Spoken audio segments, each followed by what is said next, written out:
Lee, are you unable to unmute yourself? Yeah, I was just trying to get everything set up. Yep, just double checking. And we have 5 of us here. So we have a quorum.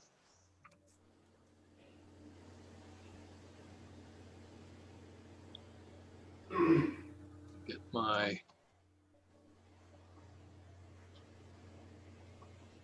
notes in place.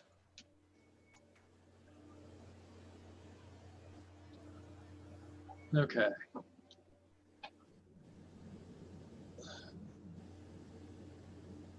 So I'll call the July. We need a 10-second rule button on the recording. The August 27th, 2020 Town of Northwood Planning Board meeting to order at 7:02. Present Chair Bob Strobel. Let the rest of the planning board members announce themselves, and please state if there are other people in the room with you listening. That was recommendations from my school board. Vice Chair Lee Baldwin, and nobody. Eddie Smith. Mike is here with me. Dwayne Curry, and the room is very empty. Al Kreider, my wife and my dog are here. Oh, Okay. I forgot, the cat's sitting beside me at the table. They can understand what you're saying. Yeah, but they probably can't answer questions. Hopefully not. Rose, what's on the top of a house? Roof, roof. Okay. Oh, Hal, go to your room. You asked for that. Yes. I believe the intent of that request is to make a determination as to whether there's anyone else listening in or who might influence the vote. Okay. We don't have any minutes to go over, but I need to read the emergency statement. Due to circumstances associated with the coronavirus pandemic and pursuant to Executive Order 2020-04, which declared New Hampshire to be in a state of emergency due to novel coronavirus COVID-19. An emergency exists as defined by RSA 91-A:2, paragraph 3 for the August 27th, 2020 Town of Northwood Planning Board meeting. Board members who are unable to attend in person may participate via electronic communication and will be deemed to be present at the meeting for purposes of quorum and voting. Okay. Get rid of that. We have voting designation is all members present for that matter. We have continued case of 18-13 and 19-20, Millstone Realty Trust and Ledgewood Realty Trust. And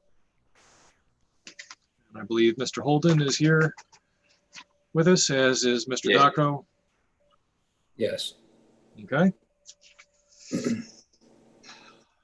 I will say, James, you gave us quite a lot of, can I say, head scratching to go through last time. That is not a criticism. It is laid out very well in terms of what the board needs to decide, but it was quite. I tried to at least make it orderly and build Yes. upon itself, but I didn't feel that I could give the board a straight answer without explaining why. And as you can see, the why was a little bit complicated. Yes, like I said, not a complaint. Just we trust your judgment and the reasons for doing so, and I appreciate the why, having the why. So if there are questions about that, I don't think, yeah, I don't think the applicant has had a chance to ask me questions about this. I don't think the board has had a chance to ask me questions about this. It Okay. came pretty close upon the last meeting. Right. And everybody at that point felt like they just needed some time to read and digest and think about how to respond or how to go from there. So Right. I'm happy to talk through any of it when the time comes. I'm just trying to figure out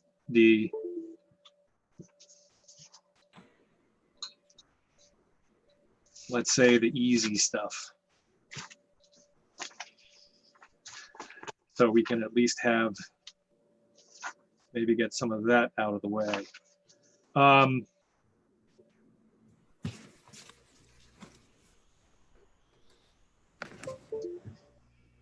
And I think I'm gonna break with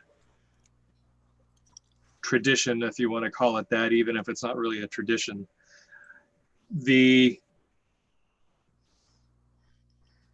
There are 4 requested waivers.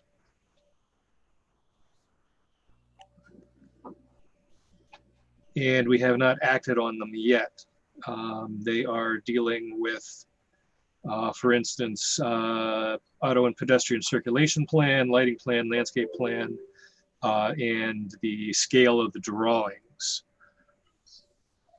as submitted. My personal opinion is that they are fairly straightforward to deal with. And before we get into, I think, some of the nitty gritty, I'd entertain some motions to consider getting them taken care of. Speaking for myself, and Mr. Holden, jump in, or someone else jump in to correct me if I'm wrong. The auto and pedestrian circulation plan, to my understanding, the It's my salad dressing. excavation areas are not open to retail. And this would be just employees running back and forth from the ABC pits to the front area by Route 4 to, is that on the road, is that correct? That's correct. The only people would be employees that would go back and forth on that road. And right.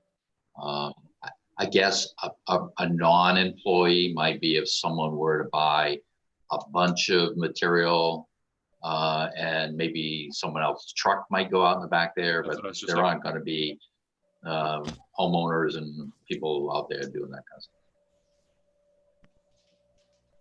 Yep.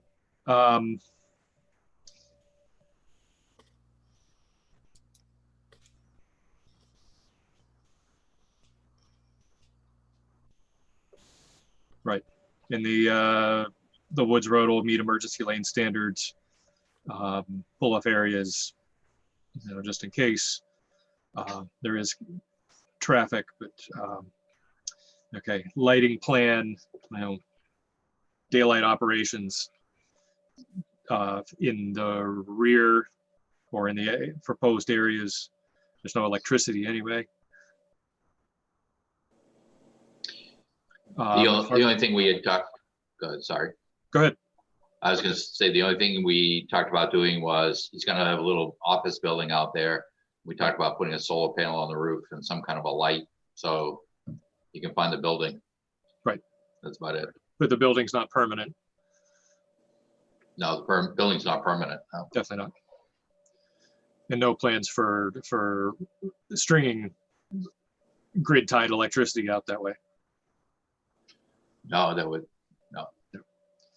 Okay. And the landscape plan is one that probably tailors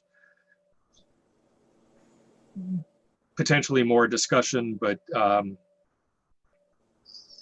as far as the scale goes, that's also something that would be fairly straightforward to determine, because none of it impacts anything that is, to me, my knowledge, is really outstanding of the decisions that the board needs to make. So if someone was interested and wants to take these up, I would entertain a motion to do so, but I would recommend that we do them one by one.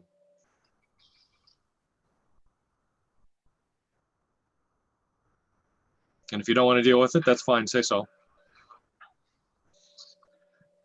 I want to deal with it, but I have my mute button on. Okay, So I'll make a motion to waive the auto and pedestrian circulation plan. okay. Do I have a second? Second. Some motion by Mr. Kreider, second by Ms. Betty Smith. Discussion on waiving the audio and circulation plan, which is section 7A1C.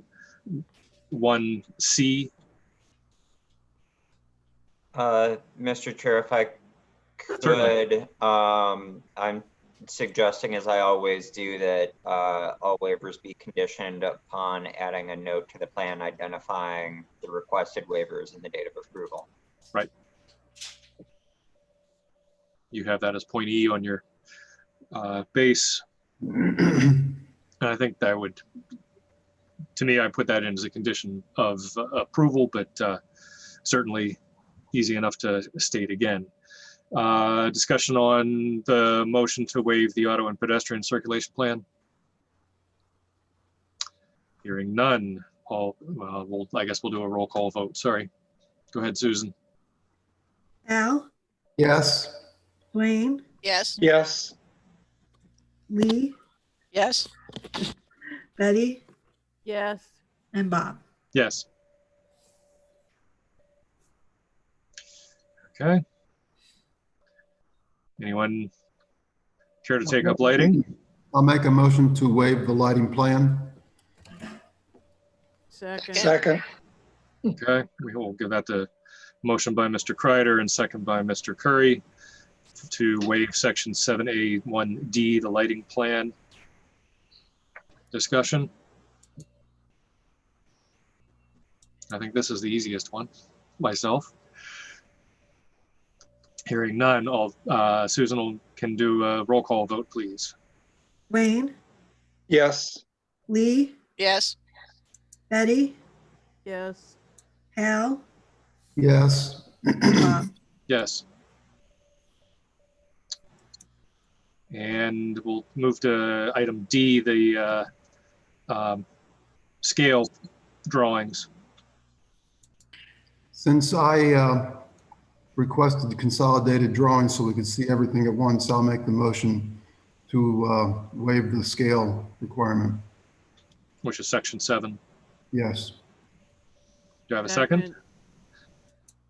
I think that was Betty, correct? That was. Okay, thank you. Motion by Mr. Kreider, second by Ms. Betty Smith to waive section 7 for the scale drawings. Discussion? Excuse me. Hearing none. Susan can do a roll call vote, please. Al, Yes. Dwayne, Yes. Lee, Yes. Betty, Yes. and Bob. Yes. Okay, I had a question for James on the landscape plan. My reading of our requirements for section 7A1E, the landscaping plan, are separate from the reclamation RSA. Okay, so they are not contiguous, they do not impact each other. So They granting. do not. If you want to, I mean, if you wanted to draw some equivalency so it was clear, you could grant the waiver to accept an approvable reclamation plan under 155E in lieu of a landscape plan under the Town of Northwood subdivision regulations. So that way you're saying, hey, landscape doesn't really fit here, but you have to give us a reclamation plan to satisfy that. I don't think it really impacts what we're getting, what materials we're getting and what we're approving either way. Okay, just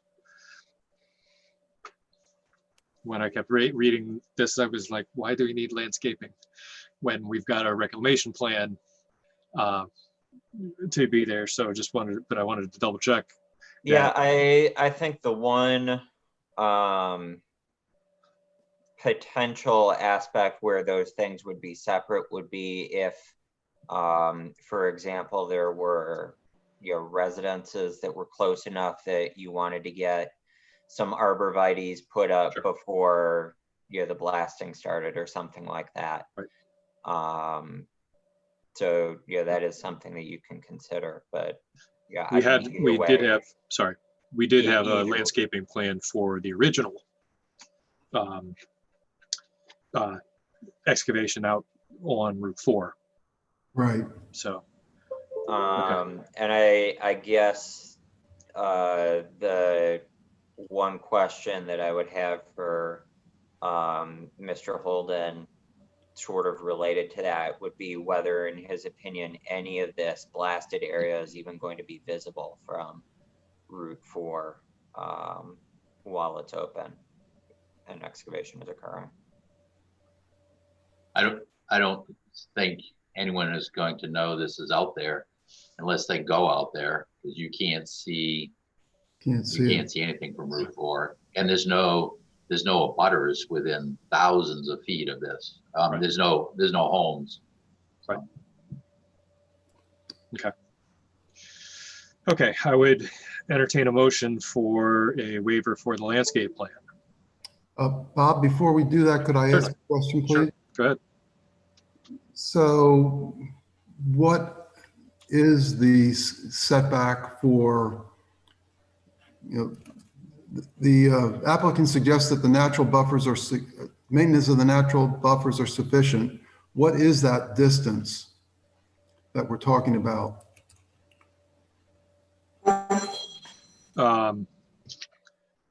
I know they talked about the wetlands. And, Right. some of those are 50 feet, some of them are 100 feet. I understand all those, but now I believe we're talking more about the property perimeter. Right. Is that correct? Yes. So And I don't recollect, and I can't pull up the drawings quickly. The blasting is the primary consideration here in my mind, and I can't recollect how close the blasting got to the edges of the property. or my recollection of it is that they are 50 feet, but I'm trying to find it in the ordinance. Al, 155E requires that the excavation cannot be within 50 feet of the boundary of a disapproving abutter or within 10 feet of an approving abutter. So that is a separate state requirement. If the applicant is just assuming the 50 feet and aren't documenting approving versus non-approving, that would meet state requirements. For our site plan, it's really more of a structure setback, and Right. unless it's a multifamily parcel or a large square footage commercial use, we don't really have other things that change the setbacks. So that would be our normal 20. Good. The setback from our excavation to the boundary line is 50 feet in all locations and 100 feet to wetlands in all locations. Okay, that's where the 50 versus 100 is. Okay. Yeah. I'm more than comfortable with the 50-foot limit if that's certainly called out. So I'll make a motion to waive the landscape, excuse me. What am I on here? You're on landscape. Yep. Yeah, I'll make a motion to waive the landscape plan. Okay, we have a second. second, Okay, so motion by Mr. Kreider, second by Mr. Curry. Discussion on waiver of the landscape plan. This is section 7A1E. Bob, I'd like to speak. Sure, go ahead. So in the documentation, I just want to make sure we're covered on this. So the applicant is suggesting that the maintenance of the natural buffers are sufficient. Does that then become a requirement of our waiver? Not for this section, to my knowledge, Okay. because this is just the, Oh, to waive the landscape plan. Is that correct? So we don't, all I want to do is, I don't mind waiving the plan. Mhm. We're assured that we aren't going to get closer to the other boundaries, the outside boundaries than 50 feet. And I guess if that's on the plans, I guess I'm okay with That's it. on- right. It's called out. that's on the plan. It's the, and I don't have the drawings in front of me. Well, Punch. they're around. If Mr. you look Holden, on sheet 18, there is a label that shows the 20-foot building setback, and it shows the 50-foot excavation. It's labeled right on the plan, yeah. okay. And you can see our finished grading contours only go up to that 50-foot line and not beyond. Okay. So, okay. Yeah, so we're covered in terms of describing it, I guess is really all I was worried about. Right. Right. Thank I you. mean, I think the majority, and that was the intent of my question initially for this discussion, was that, you know, the majority of the site will be covered under the 155E reclamation state law rather than Northwood's landscape section. Yeah. Okay, further discussion on the motion to waive the landscape plan?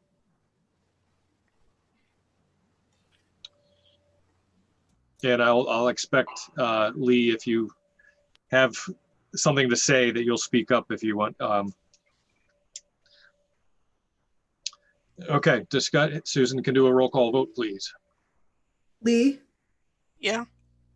Betty, Yes.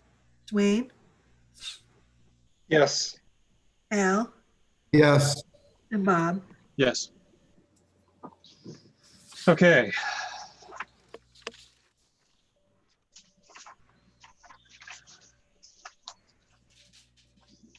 Next up,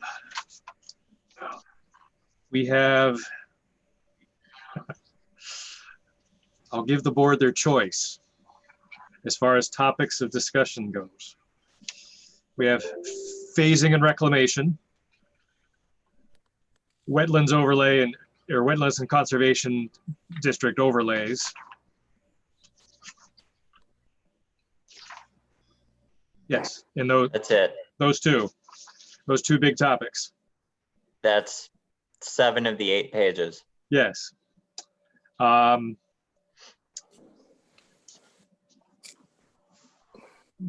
Myself, I would prefer to deal with phasing and reclamation because I think that's more straightforward. And I will say logical or easier to achieve. I won't say, I'll strike logical. Easier to discuss and to lay out. But yes, it's chair's responsibility to set the agenda, but I'm willing to go with what the board wants to discuss.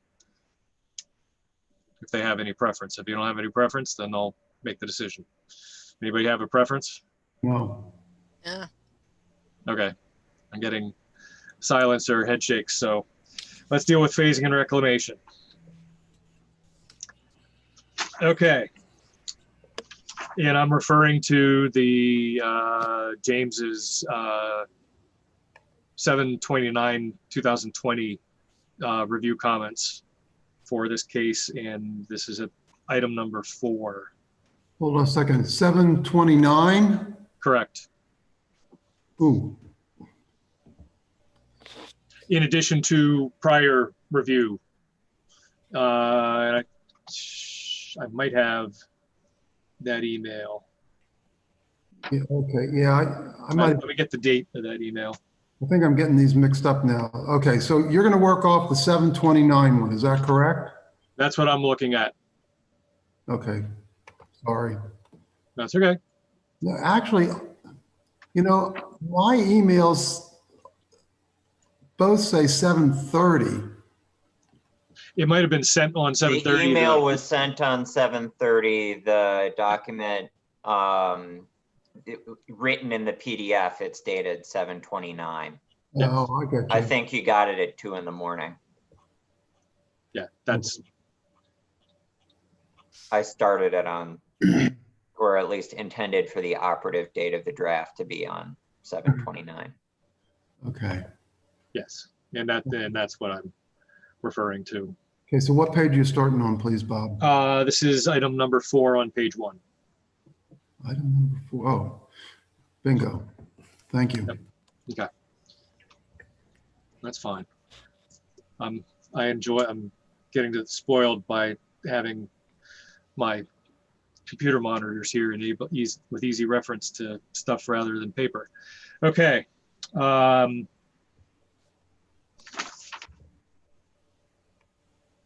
The applicant has referred to phasing and reclamation, in that the idea is, pit A would open up. Pit A, as it gets close to being, I don't even know what the term empty is, not empty. Depleted? Thank you. Yeah. Depleted. I knew there was a word before. It's been a long day already. Gets depleted, that active excavation of pit A stops. Excavation of pit B could start. Reclamation of pit A begins. Reclamation of pit A finishes. Pit A is reclaimed entirely. Then the performance guarantee or performance bond at that time for pit A can be transferred to another pit once the reclamation is done, and pit A, the second pit or third pit, continues on that way. Mr. Holden, is it the intent that, I believe it's the intent to only have excavation going on in one pit at a time, is that correct? No, actually, Okay, pit so A, it is a pretty large area. So he would, the idea is to take and remove the soil from a part of pit A and stockpile it in the other part of pit A. Right. And then to gradually, as pit A1 gets used, to start restoring behind in pit A1 and then moving into pit A2. sure. You can't work in pit A1 and then stop and then go into pit A2. So it's sort of a transition. Sure. And then pit A1 is where the little building would be, Right. and probably some stockpiling. So I think he'd actually be working in part of pit A1, probably all of pit A2, and then starting into pit B Okay. as he works his way out of A2 into B. And so, Okay. um, And that's sort of what I thought, but I just wanted to double check.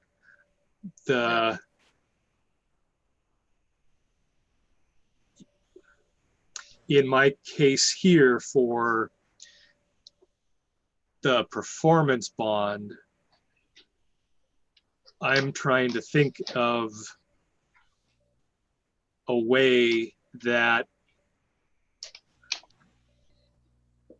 the transference of bond could occur with those transition periods between when you are closing out pit A, whatever number it is, A1, A2, I'll just refer to A, B, and C. Pit A is not yet reclaimed, but has been depleted. Pit B is under active excavation. I guess would it be fair to say there would be well, let me rephrase it. Without committing to paper or committing, it is on the record, what would be the time frame between when two pits, or pit A and pit B, were both being excavated or operated at one time? Now, are we talking weeks? Are we talking months? I think you could be talking, depending on what the economy's like and a lot of other things, you could be talking for quite a while. Okay. And so what David and I had talked about doing was that we would say, okay, we're going to do half of pit A1, and we would measure the area, and we would take our restoration plan per acre cost and apply it to that, and that would be the bond amount that he would. Right. Now, if he's in A1 and it's like, well, I'm using this area for stockpiling, I'm going to go into the other half of A1. So we would just measure the area, and he would, supply more bond. So his bond is going to get larger and larger until he gets to the point where he doesn't need all the room to stockpile things or work, and then he can start restoring, and then his bond starts going down. But then he moves into pit B and it starts going up again. So I think that if we had we talked about how to do this, and even if we annually said, this is where we're going to work this year, here's our bond. During this past year, we reclaimed this part, so we get this reduction increase. I think that's the only way you can do it, because otherwise nobody can predict things. That's fine. I'm just, yes, go ahead, Linda. I was thinking along the same lines. The excavation, the intent to excavate is an annual form. Right. And the planning board does want to have some content in this decision.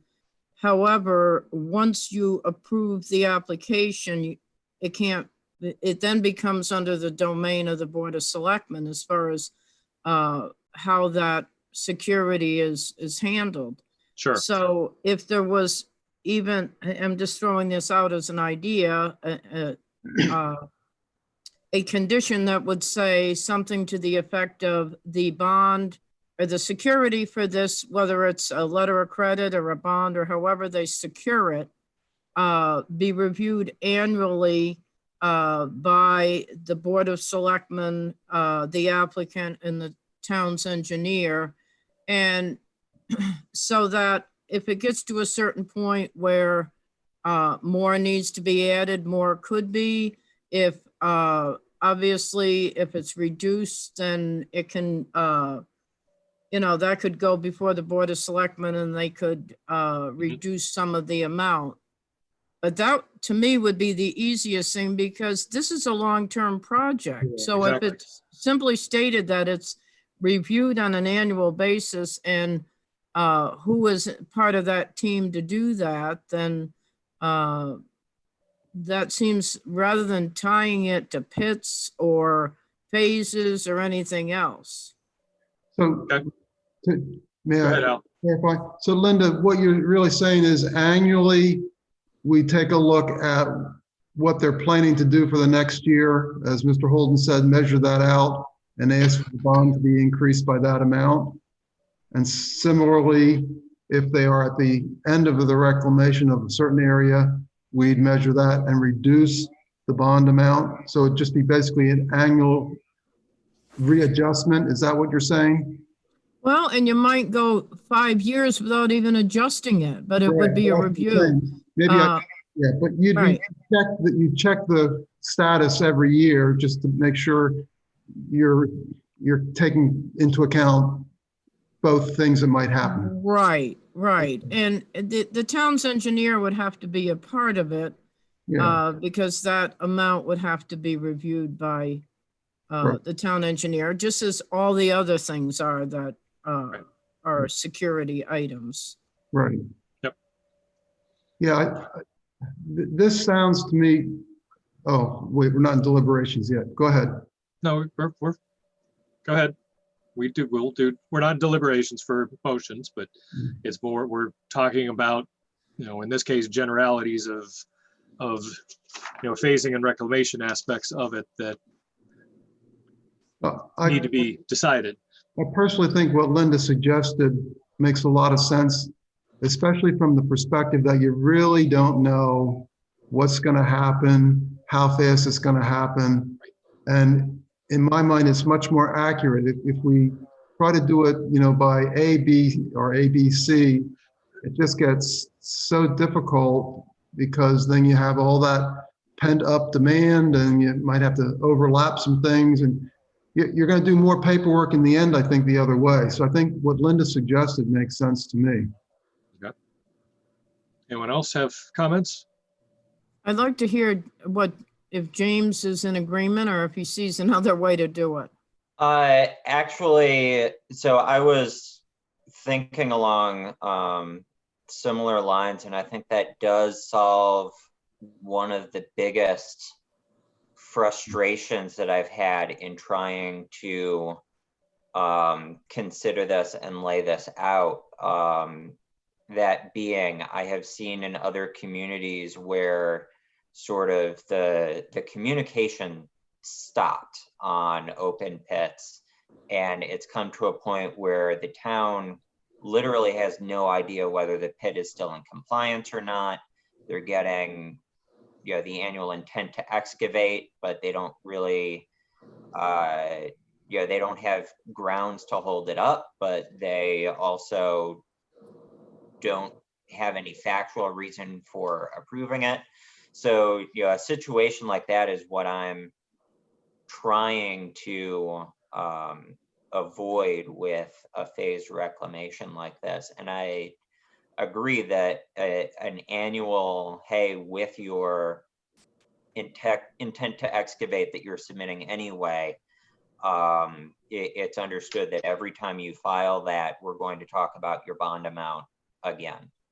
And I think that I actually just pulled up the draft notice of decision for Granite Street that we talked about at the last meeting, because for their bonding for that road, the way that we proposed phrasing that condition was the applicant, the project shall be subject to performance guarantees as agreed to between the applicant and the Board of Selectmen, town engineer, and town legal counsel as follows. And then we set up the general framework for those guarantees. So my staff report talks about a letter of credit with a self-calling feature as opposed to a bond, as opposed to, I think, while that was information that I wanted to share that I got from another planner, I think when it comes down to it, the type of the guarantee, the amount of a rolling guarantee, that is really something that those are details that are usually beyond what this board gets into, and we rely on our professionals to cost it out and the select board to implement it. Right. So I would suggest a similar condition for this one, and once we get into the bullet points, one of them can be that the bond will be revisited annually concurrent with filing the intent to excavate. Hal? Can one of the conditions be that the annual review includes documentation of the areas reclaimed and the areas to be excavated? Right. That way, it's clear. We're going to. Yeah, I think that is definitely going to be better than sort of the next best idea that I had, that was, getting the applicant to give us some sort of a ballpark figure for how much earth they're expecting to remove, so that we could track their intents to excavate and sort of figure out about when they're getting to the end of a pit. But if we just require an annual report of what they've dug, what they're planning to dig, what they have reclaimed, and what they're planning to reclaim, I think if they're amenable to, that annual letter with some changes on a plan, that would be far and away better than any other idea I've had for how to communicate that. Yeah, and Mr. Holden suggested doing it by like square footage or acreage. Is that the correct unit, James, or is that too much detail at this point? I mean, you're talking about two-dimensional area, so yeah, I think that would generally be appropriate for, it's going to come down to really how do we price out the reclamation, and if the engineers decide that it makes more sense to phrase it as dollars per acre as opposed to dollars per square foot. Okay, yeah, big deal, yeah. Yeah. I think that to a certain extent, that would also be subject to the approval of our engineer and consideration by our engineer, where, it may not be perfect to think about it in two-dimensional space because of all of the three-dimensional topography you'd have to figure out, but we can do it. I think the engineers could figure out the details of a way to make that sort of sequential operation work. Yeah. So I guess I'll just reiterate, I'm comfortable if we include a periodic, preferably annually, sort of squaring up of the balance sheet, so to speak, or whatever you want to call it. Just we remeasure each year what was done, remeasure what's going to go, and we adjust the bond accordingly, and it's documented so that there's no questions for the basis. That to me is often the biggest issue that we face as select board members, is we can't document why we did something a certain way. And if we have the measurements and the documents to go with it, it'll be a slam dunk as far as I'm concerned. Mr. Holden, does the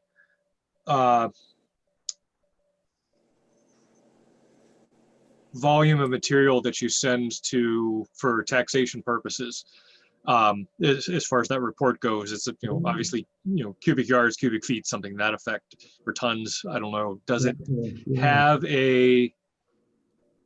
I've never seen one. Is there a portion of it that says, we removed 5,000 cubic yards over of an area of 6 acres or something like that? No, just total square cubic feet or cubic yards? Yeah. Okay. It's just all cubic yards. Yeah. Okay. Yeah. Thank you. Just trying to see if I could save you some calculation. Okay. So what we dealt with, that discussion was referring to page 2 of James's report. That was item 1 on page 2, or item I, whatever you want to call it.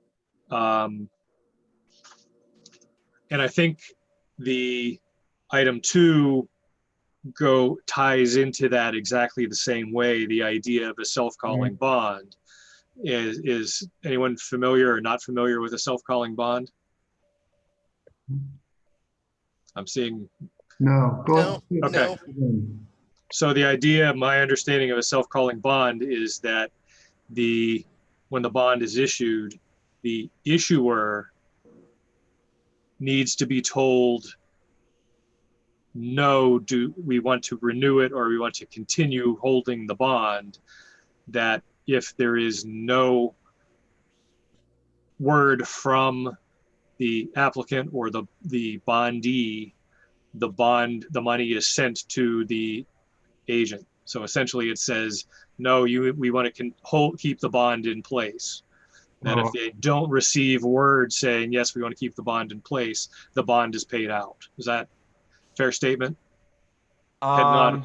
I think the No. way No. it was explained to me was that if that was set up with a financial institution, the financial institution would be required to tell the town as the beneficiaries if there were any changes. And they would sort of be the keepers and the holders of the bond. And if the criteria for that bond were met, we wouldn't have to dig through our records to produce paperwork or anything like that. We would go to the financial institution and say, Okay. the conditions have been met. You need to call this and produce the money so that we can reclaim. The key benefit, as it was described to me, was the fact that there is a financial institution that is sort of there is a fail safe for any Yeah.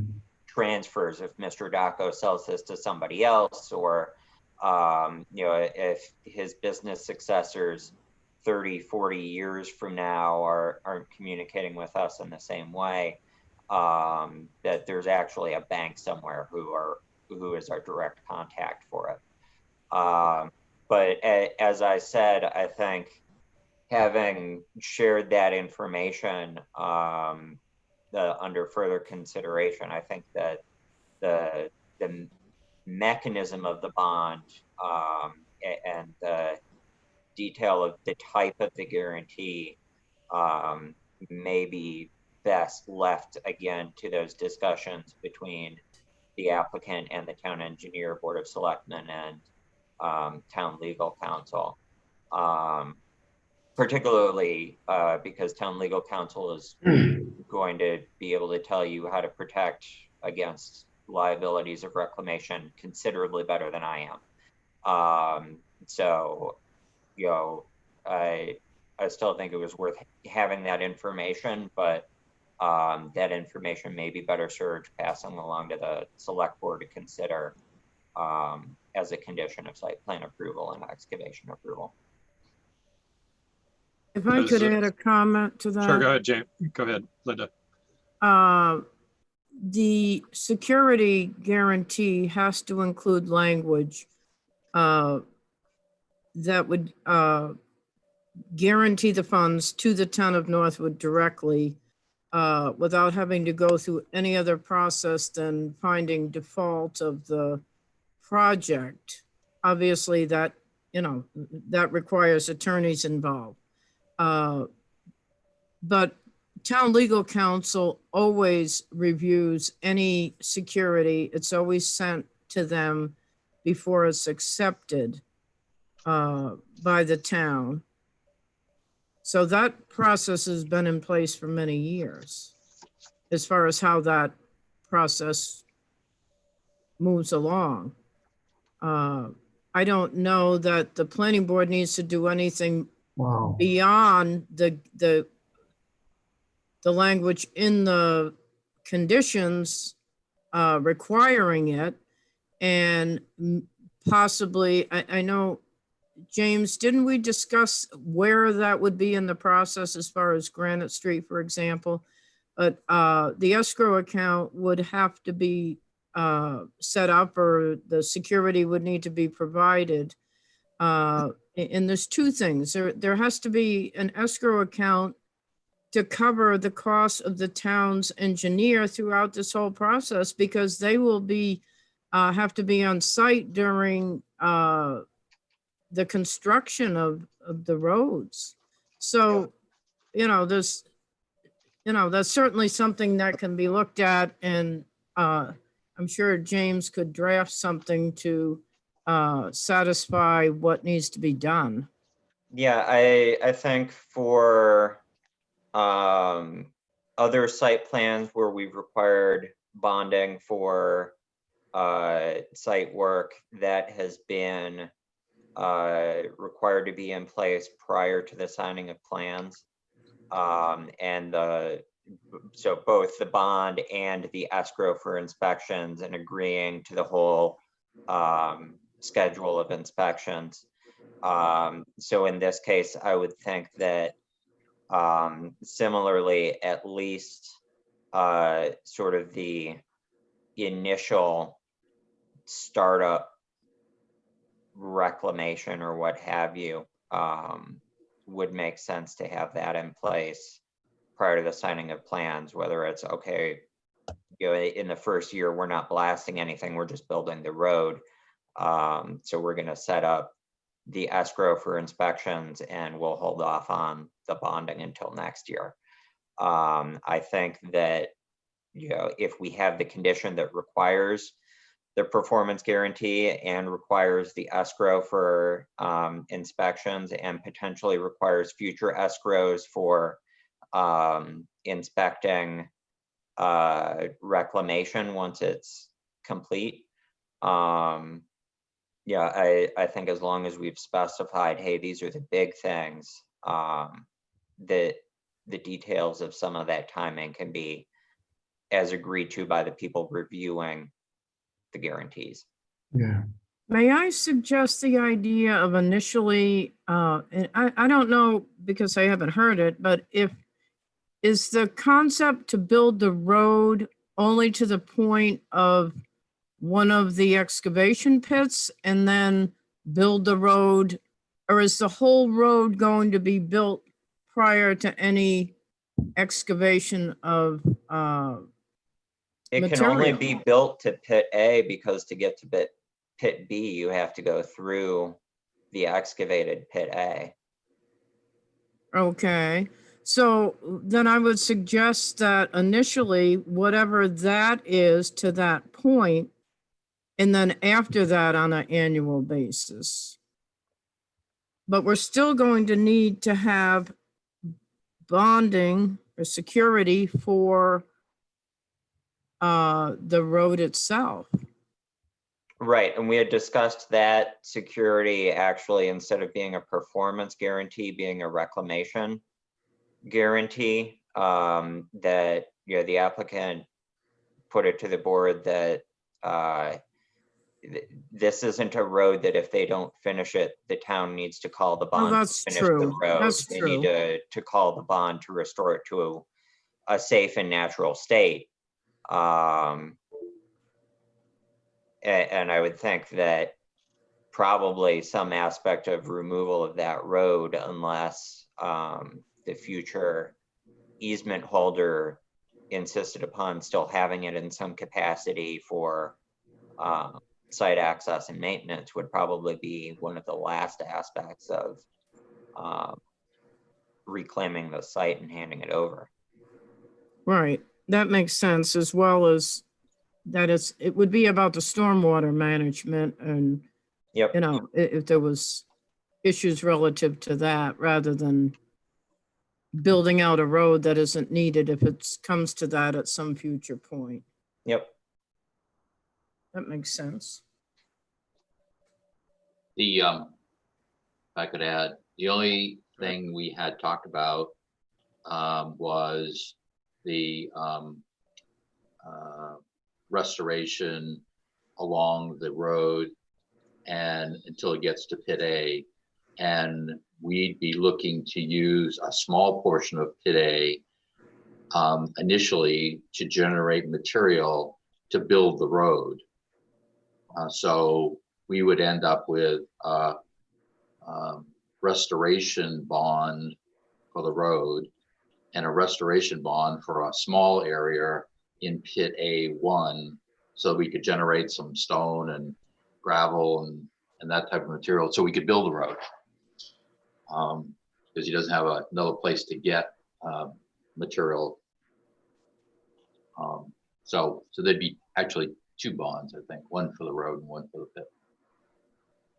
That's, yes. Okay.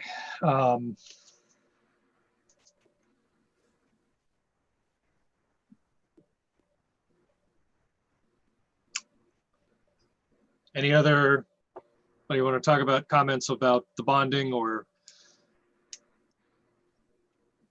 item 2? I think we laid out a pretty good plan. Linda had a good suggestion.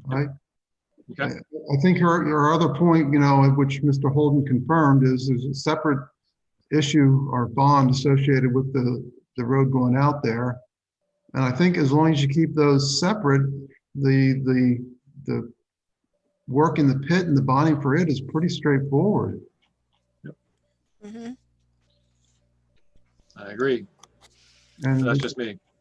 And, the applicant can decide how much they want to, for example, say they're going to work on the following year. So it keeps, it just sort of integrates under the curve, so to speak, and keeps it,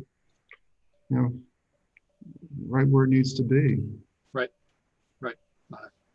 Completely agree. I think it's a good idea, but I don't want to beat a dead horse, but I also don't want to make sure everybody has a chance to speak if they have something to say about it. So, okay. So if you're comfortable, Bob, I'll make a motion. I'm not there yet. I Oh, want to go through the points and I think- you mean on the rest of it? Okay. right on the report. Well, And I'd like to, because just the way I work, my own brain is that I like to get a sense of the issues from the board, how the board is looking at, and then potentially background process, either potential conditions. And in this case, what I'm looking at is, potential conditions for a draft notice of decision. Because we still have a good bit to cover, but as far as reclamation goes, it's more, James has proposed something or town staff has proposed one thing. I get the impression from the board that they agree, which is fine. It just then that goes back into the kitty to say, yes, as far as phasing and reclamation goes, this is how we want to proceed. Okay, I understand what you're doing now. Okay, sorry.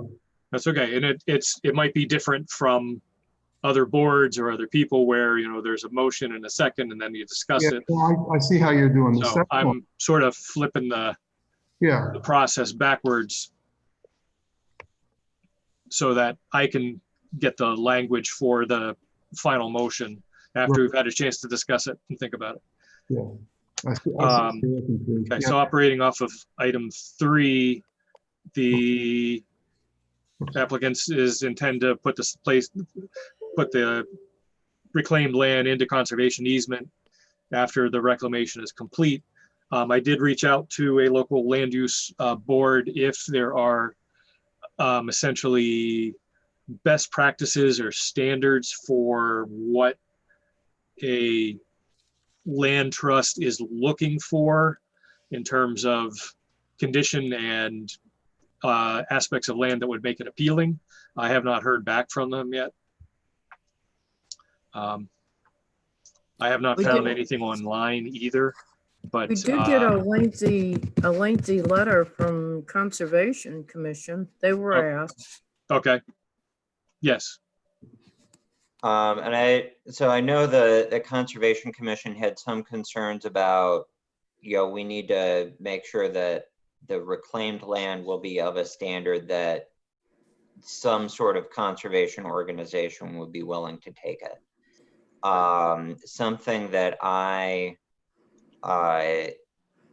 sort of pitched, and I'm not sure whether any conservation organization would be willing to do it.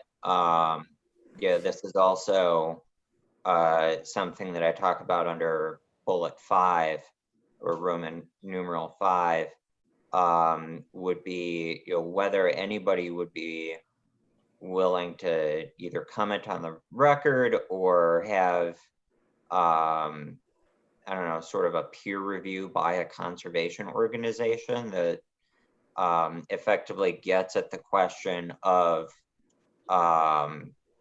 is the proposed reclamation sufficient to bring this to standards where we or any similarly situated organization would be willing to accept an easement on it and accept responsibility for it. The planner I reached out to at OSI has somebody that we can try and follow up with, but we haven't done that yet. So that would be something I could do next week if the board has interest. Hal? Based on my experience, I'd like to perhaps suggest an alternate approach.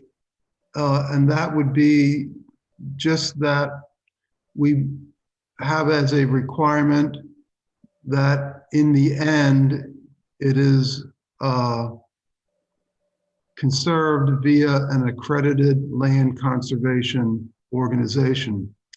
The reason I say that is, and I've just noticed this, as a result of my work in this arena, even over the course of a short 4 or 5 years, I've seen how the conditions or the things that people look for or need to do to conserve the land change. Some of that's due to legal things, some of that's due to, just the general environment for conservation. Some of it has to do with needing to be able to preserve the land in perpetuity and stuff. And if we try at this point in juncture to set those conditions, we may leave the applicant in an untenable situation where they can't get the land conserved because we set conditions different than what is required at that point in time. And I mean, I'll just give you an example. People are learning more and more about what the effort is to monitor these things. And so, they're asking for a different amount of support in terms of endowment funds or different things like that, so that they can make sure they can monitor the land on an ongoing basis.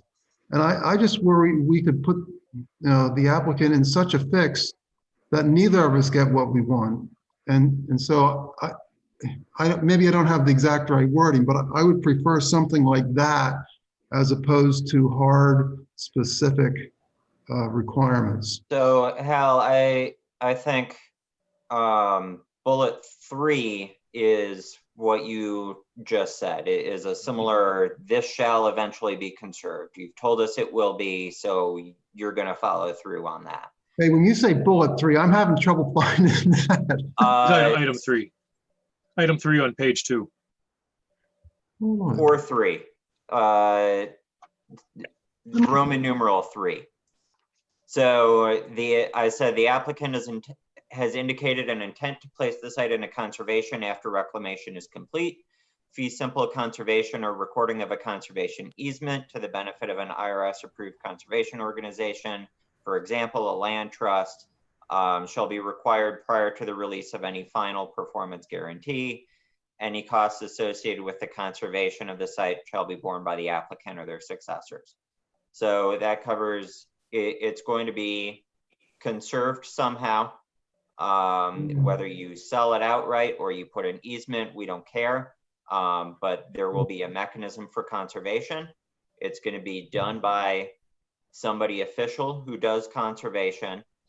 It's going to be done as a condition of release of the last bit of bond, because that's the last enforcement mechanism we have, and the town isn't going to pay for it. I'm not recommending that we do any more specific conditions than that. But what I'm getting at in number 5, if you scroll to the beginning of the next page, part of what the board has to consider in this application is whether the proposed reclamation plan is a reasonable approach to reclaiming this land. And I think, again, to your point, while we don't want to paint the applicant into a corner, we also don't want the town to be painted into a corner where, or really the applicant and the town, where we find out in 30 years that the facts of how the property was reclaimed are found to be inadequate in order to get any conservation organization to take the land. Say they look at it and say, well, there's no vegetation on that yet. Come back in 10 years when you actually have trees. That just means the applicant is they still have performance bonds out there for several years until they can convince a land trust to take the property. So what I'm suggesting with number 5 is that since it is within your purview to consider whether the reclamation plan is a reasonable proposal for how to reclaim land, that it may make some sense to get feedback from a conservation organization of some sort,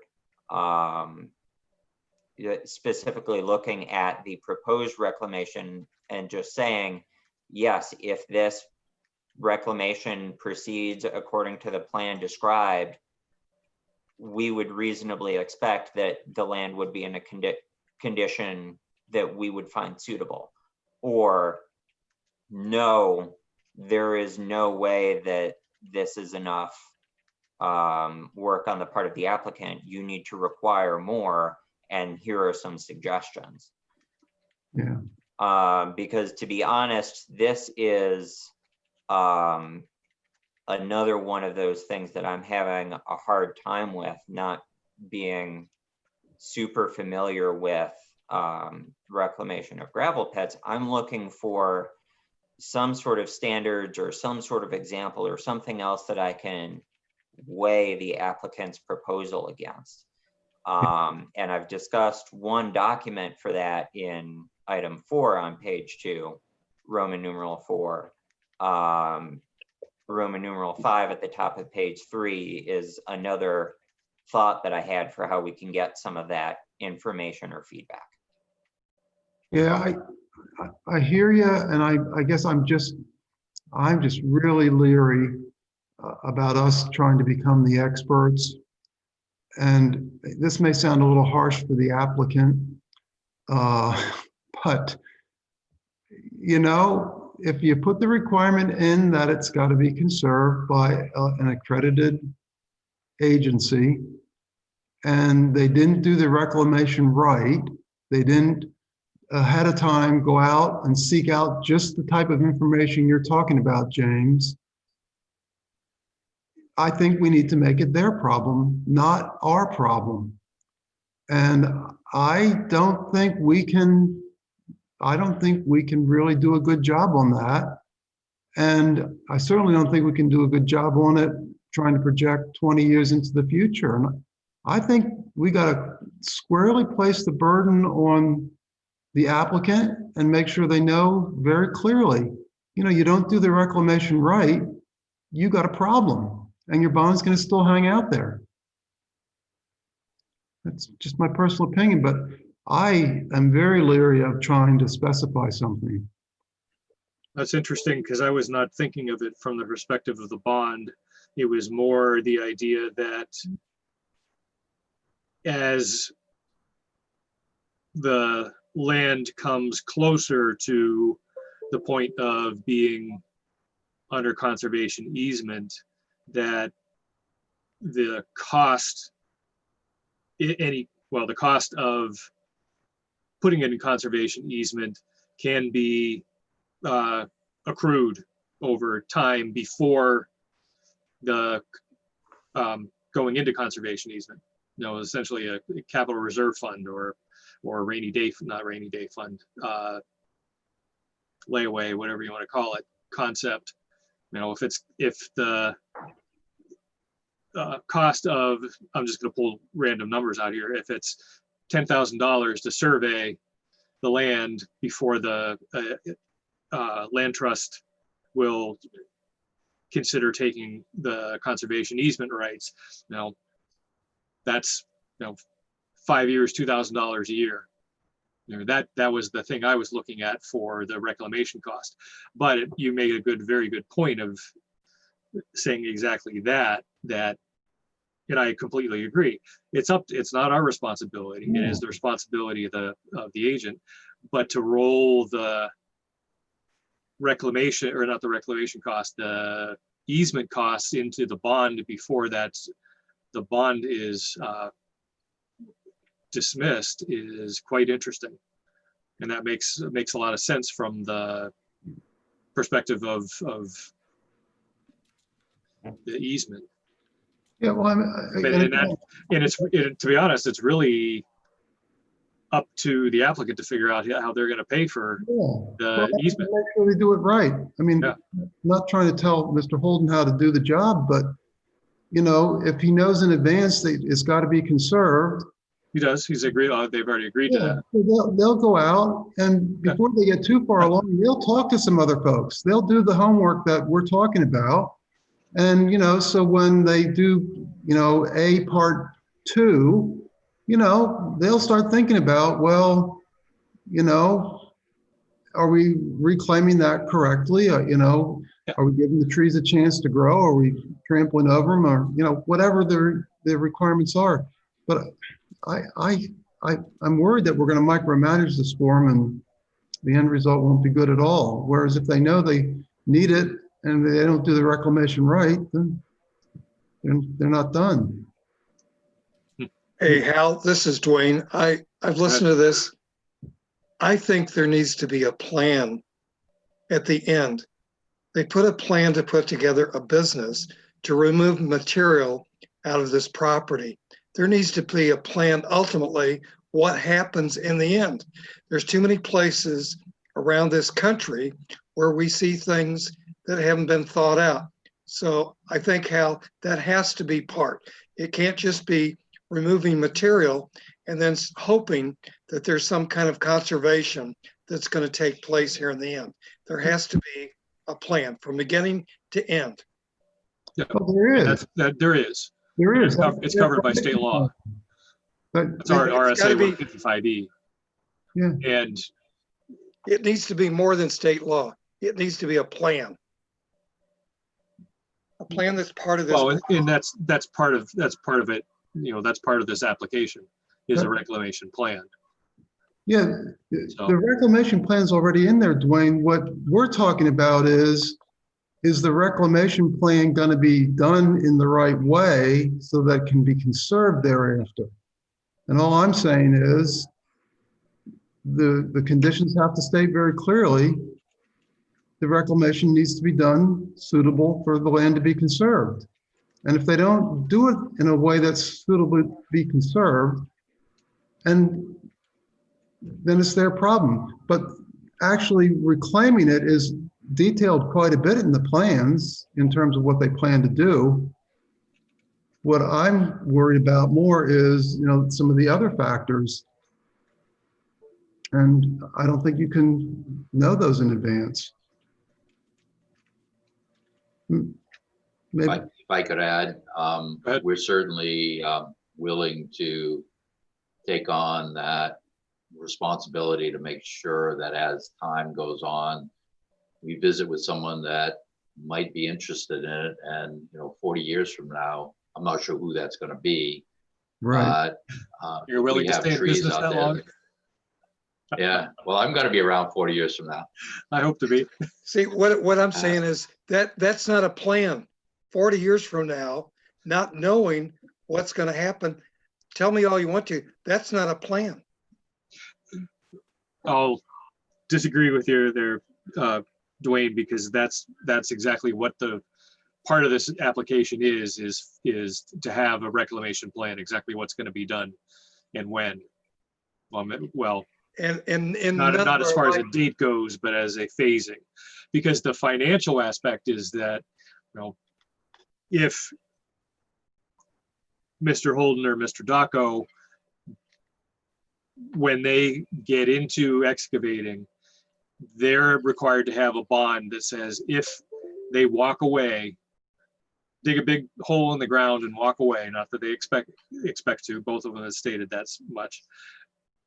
The town receives enough money to restore the land to the state that it was, or an acceptable version. And that money comes from their bonding agent, which they pay for.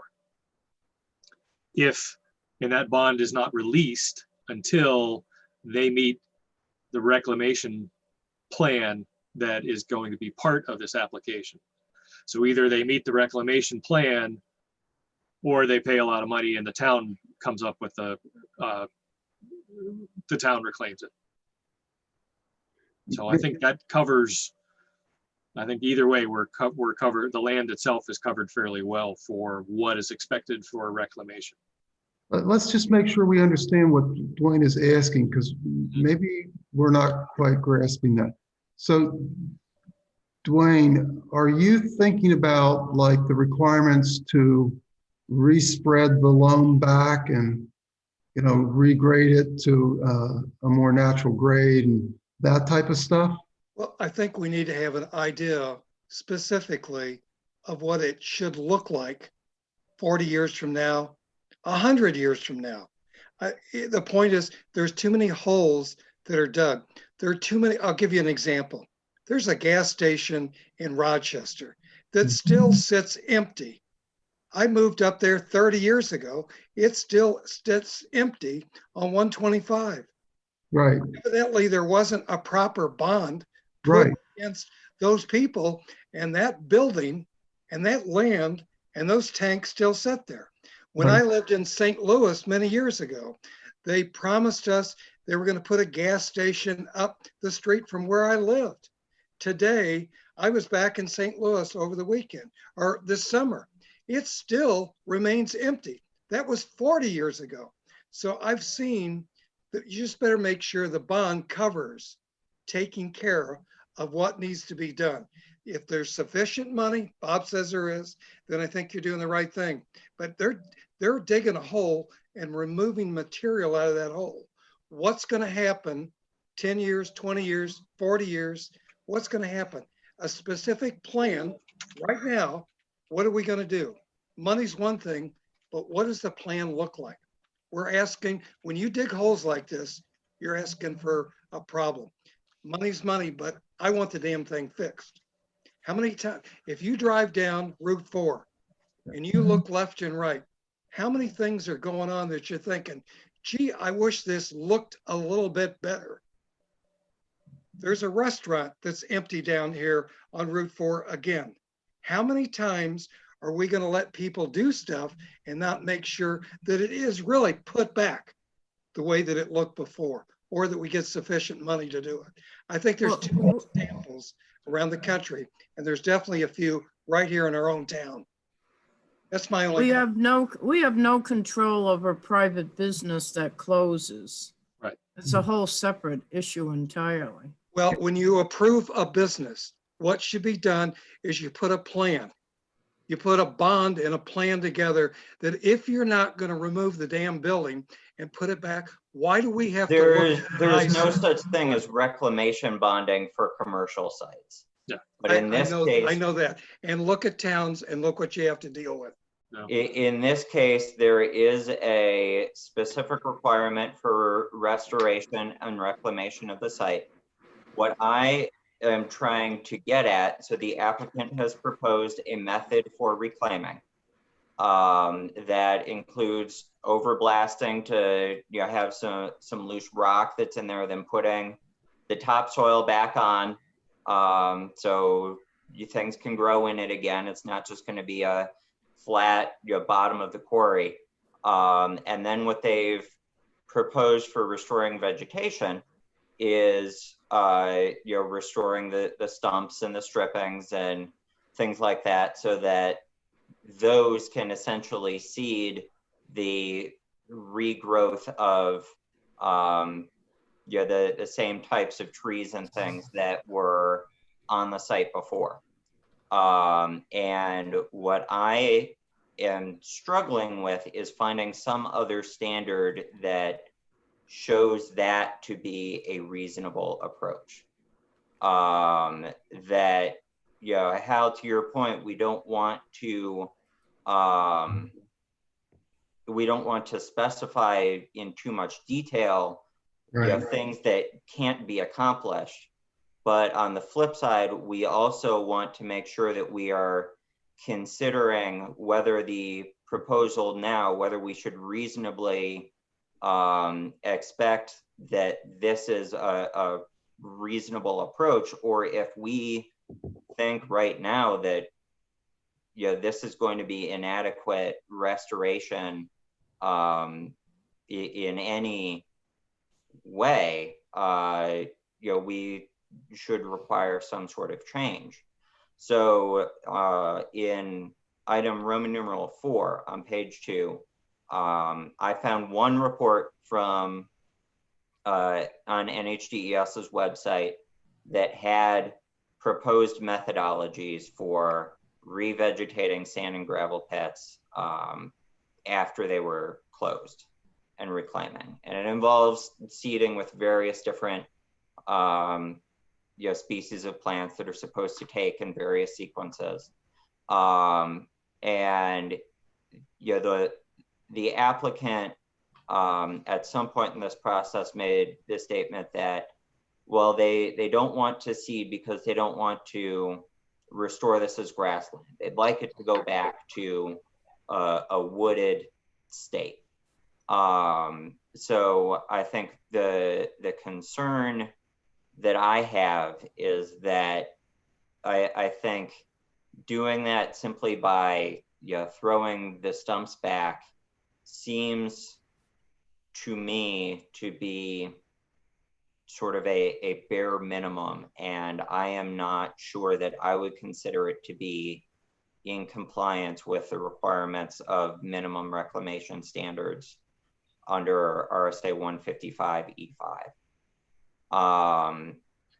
What I would like to see is if this is some sort of a best practice or approved methodology or something that people have documented in other places, and that's why the applicant is proposing it, I'd like to see some of that documentation submitted that says, well, the plan that we have submitted is consistent with this best practice document, or it's consistent with this industry standard that you can read about here. Because from the amount of research that I've been able to do, it seems like DES is recommending more for these, and it seems like 155E requires more. That is my interpretation and my opinion after the reading that I've done, and ultimately the decision is yours. But I think I would like to see at least some more documentation by the applicant to persuade me that yes, this meets some other industry standard for reclamation. Yeah.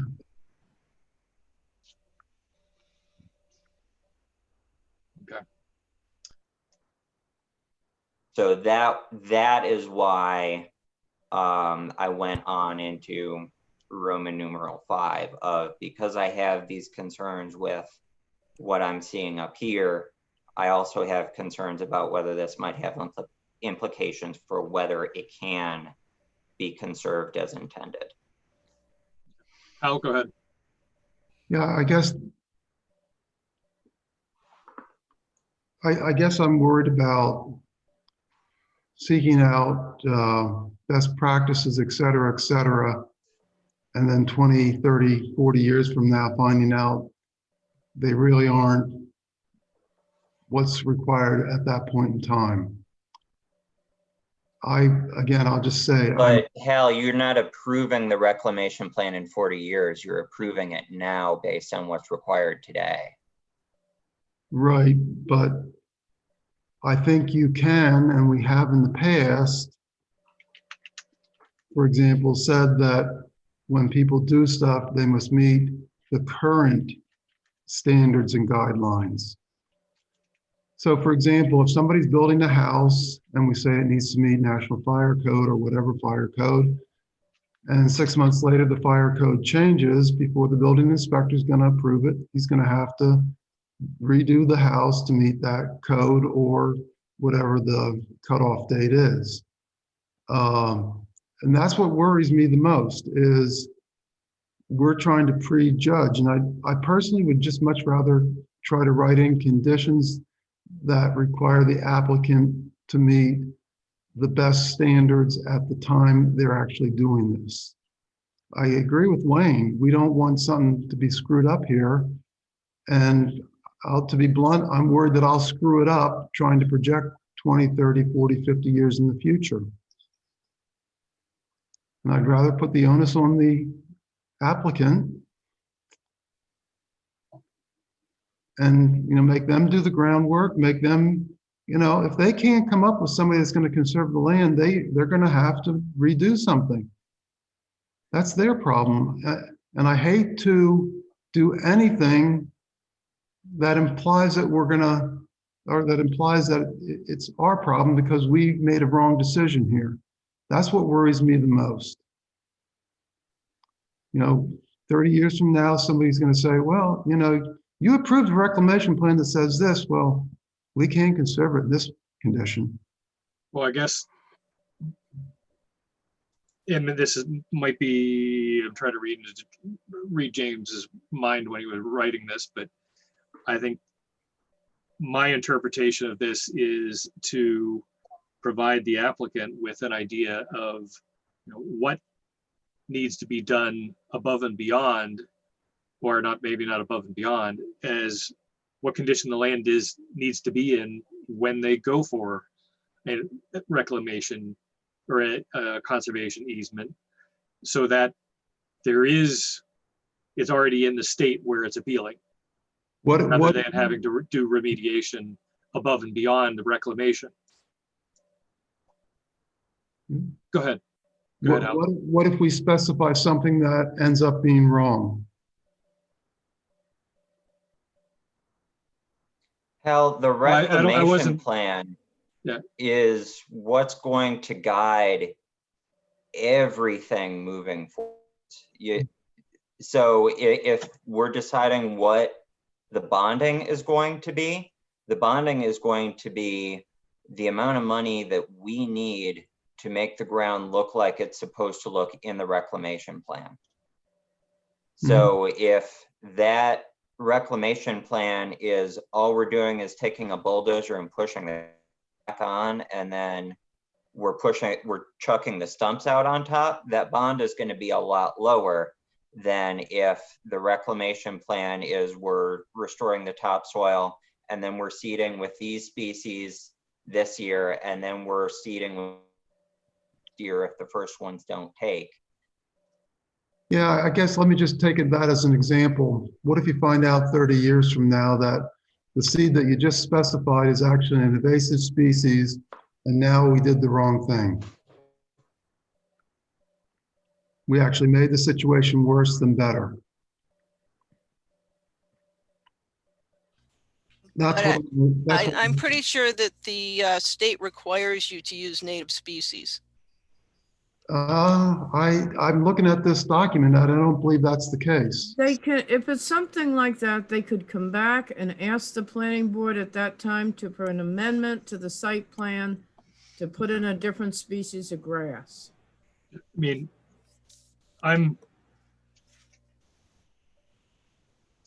there has to be some definition of what's a minimum standard that's being required. Right. I don't think anyone's disagreeing with that. I think we're talking about the difference between the reclamation plan under 155E or whatever it is, and the appeal The ability to to get the conservation easement. Yeah, I'm worried we're going to specify something too light. I'll just say it that way. That's the easiest way I can say it. I'm worried that we're going to specify something that isn't going to work, and then we have the problem. Okay. So Hal, if you approve a reclamation plan that says we're throwing the stumps back on, then it doesn't matter what the other standards are because they're throwing the stumps back on. Can I Go ahead. clarify something here? our restoration plan is not to take the rocky bottom of this quarry, throw some topsoil out there and throw some stumps out there. If that is absolutely not what we're proposing to do. And anybody that thinks that has not read the plans. What we're proposing to do is to take the humus and organic material. There's no real topsoil. Topsoil to me is something that farmers grow corn in. This is humus. It's rotted leaf litter and trees and stuff. We want to scrape that off as careful as we can, put it in a pile. And soil comes in different horizons. It's called A, B, and C horizons. The A horizon is almost organic, but it's got more mineral in it. The B is more mineral, and the C is very mineral. And so we want to segregate those. A and B we'd probably mix together. C we would segregate and put it in a separate pile. We have stockpile locations on our plan where we're going to put this stuff. And we're going to save the stumps and put them in a pile. As a practical matter, the stumps will probably be rotten or well rotted by the time we start restoring. And the only reason we're saving the stumps is stumps provide great habitat for little critters to live in and under. We're not relying on the stumps to do anything as far as vegetation. So what we want to do is we want to spread back that C horizon, which is very mineral, then put the AB horizon, and then put the humus organic layer on top, which if you read the RSA, it says, you know, you want to put back the strippings. That's sort of what we're doing, but we're doing it better than stripping. And it has to be of a nature that would support vegetation, either grass or, and they say in that organic material, you plant grass or seedlings that would prevent erosion. Well, the bottom of this pit is going to be pretty flat. So the opportunity for erosion migrating soil across the site is pretty low because it's not going to go anywhere, particularly once things start to grow at all. And so our idea was to, and let me divert a little bit. If you research online, ecological restoration, University of Wisconsin got some land and they did this ecological restoration, and it's now called the University of Wisconsin Arboretum because it took farmland and they turned back into woods, which is what it was in 1840 when everybody moved there. So we're basically trying to do that. We're trying to say, and if when you read under those topics, you find wetland restoration being get the soil stabilized, prevent erosion, and let the neighboring plants revegetate the disturbed wetland, because what is growing adjacent to the disturbed wetland is what will grow in the disturbed wetland. So don't go in there and put, you know, things in it that you think are going to grow. So we're really trying to follow that same thing. You know, planting grass all over the place. That's what the State Highway Department does on the side of 93, and they do it to prevent erosion. Well, we're not going to have any erosion because the bottom of our pit is flat. So what we want to do is restore an area, let it vegetate from the adjacent vegetation. The first thing that's going to come in is birch trees because they're the first ones that come. And behind that is white pine trees. And then behind that is going to be some scrub oak trees. And then all the rest of the stuff is going to come. In a very short order, we're going to have vegetation looks very much like what's out there. And it's going to be growing in the same organic material, the same mineral, the same AB horizon as it's growing in today. And the stumps are only an opportunity for some woodchuck to live underneath a stump, or squirrels or something. If people don't want stumps, we don't have to do that. But that's not our vegetation method. And if you read the state RSA, it says requires will be spread with topsoil or strippings, if any, but in any case covered with a soil capable of sustaining vegetation. This certainly is going to sustain vegetation. It's sustaining vegetation today. Sure. So, I guess if we get to the point where we have restored an area and there's nothing growing, which is not going to be the case, then I think we have to have another discussion about doing something else. And maybe our bond doesn't get released, or maybe it gets partially released, and we go from there. So I'm not sorry. too worried that the applicant is going to pay for, or is going to reclaim it satisfactorily at some point. Because they have, financial reasons to do so. And if the condition, as they've stated, is that, it's put under conservation easement, if the land is not as exactly as you say, Hal, if no one wants to, if a land trust doesn't want to touch it because it's not in good shape, there's reason to say, okay, we have to get it to the point where some IRS registered land trust will take it, or our bond isn't going to be released. So I think that's enough. That is enough for me to say yes, that it'll be done without setting conditions. My intent of looking for what they can, for some guidelines for conditions of the land, is to give the applicant some idea of if the 155E reclamation plan does not result in land that is appealable to a land trust, they're at least aware of the difference between the two. And I know what I can make the determination. We will make the determination of the interpretation of 155E. I don't know what a land trust would find appealable. But I think I'm coming over to your side, Al, to say, doesn't matter. No, it's just put that condition in and they'll do whatever it is needed. So I would say, to Dwayne's point, maybe part of the factor in the bonding needs to include some funds for, whatever the process is for conserving the land. I mean, let me just throw out something. As you said, on a typical one, maybe, the surveying's $5,000, the legal fees are $5,000, and the endowment request to ensure it can be monitored in perpetuity is $10,000.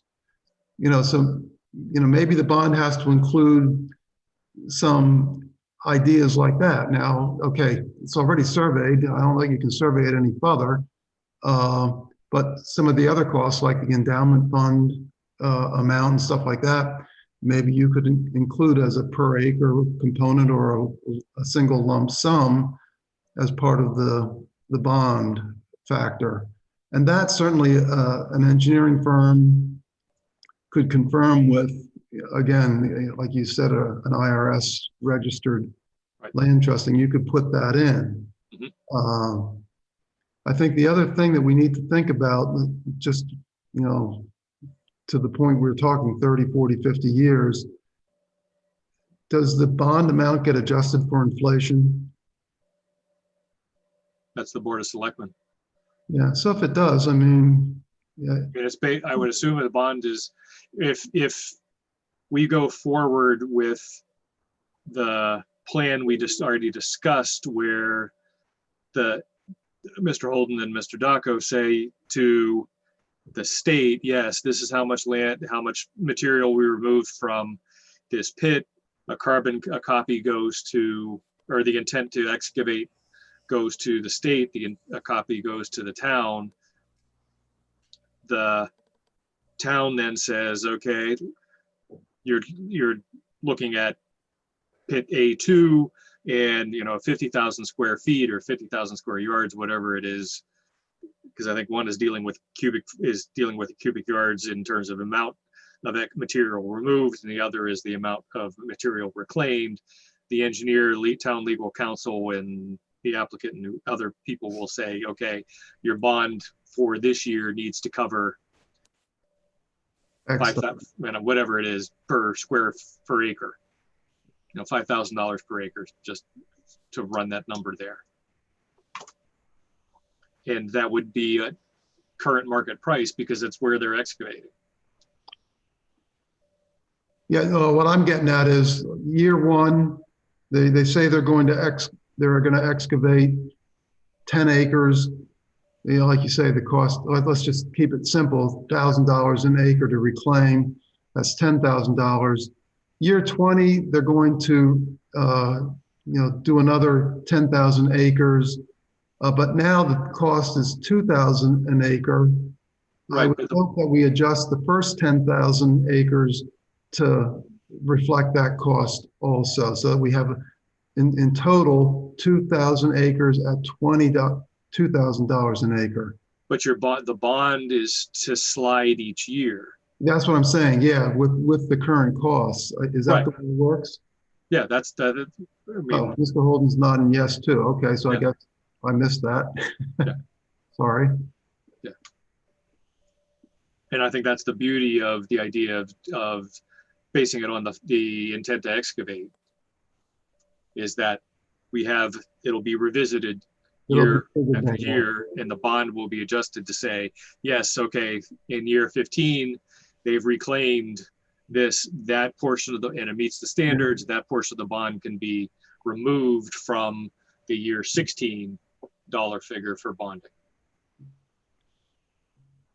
So I think we do need to per Dwayne's point, make sure that the reclamation costs and the bonding includes something related to making sure we got the conservation fees and things like that. That makes a lot of sense. Okay. I think we kicked this pretty well.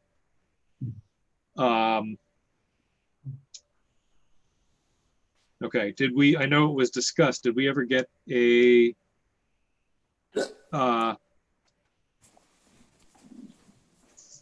decision or statement on bullet item 4 about the difference between what the applicant has said they're going to do for reclamation to restore vegetative cover and the requirements 155E:5? Or has that been discussed? I know it's been discussed. I didn't hear whether there was alternative standards or different best practices, alternate solutions. You're welcome to speak if you want to, Mr. Holden. Go ahead, jump right in. But you're muted.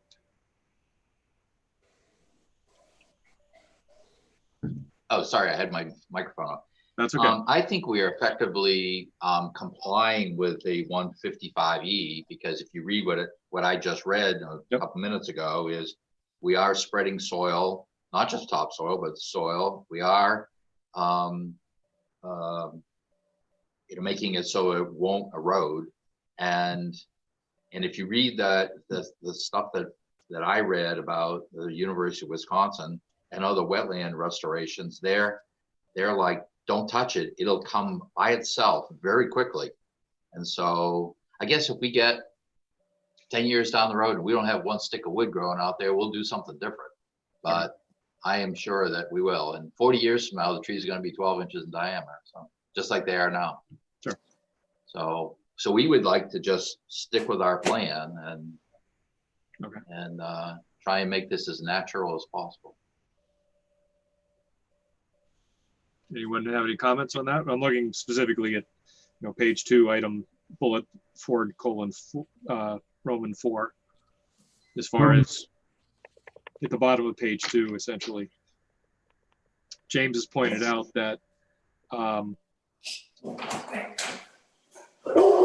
there might be subject to interpretation, there might be discrepancies between what the applicant intends and 155:E or 155E:5, where they're talking about, essentially the same thing. The difference is that 155E refers to replanting with tree seedlings, and the applicant doesn't intend to do that. I'm not a arborist or naturalist to be able to say how long it's going to take between when something is cut to when it regrows. But that's just me. Comments or discussion? Hal, go ahead.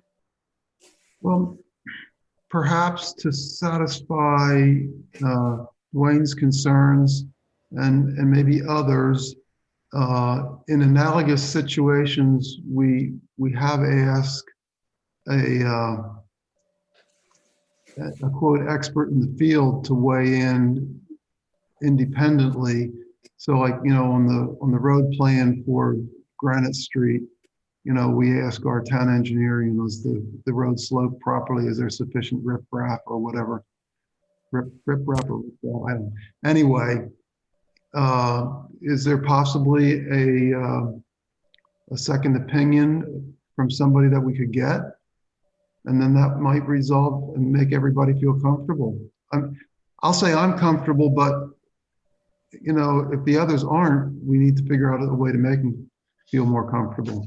My own experience is that has only been with clear cuts, not excavation. So there's already existing rootstock that regrows. So, and that's been fairly, that comes up fairly quickly. That, you know, here we're talking, you know, there won't be any live rootstock left. It's stuff that is piled and soiled. And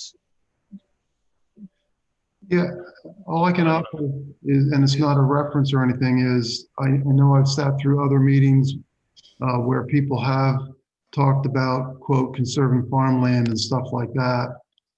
And it's not exactly analogous, but you know, the people doing that make it a point. If you don't mow that and keep it mowed down every year, it's within a few years to be back to forest. If you look at what they did up in Epsom near the Blasty Bow Brewery, they basically took everything out of there, took out the stumps and everything.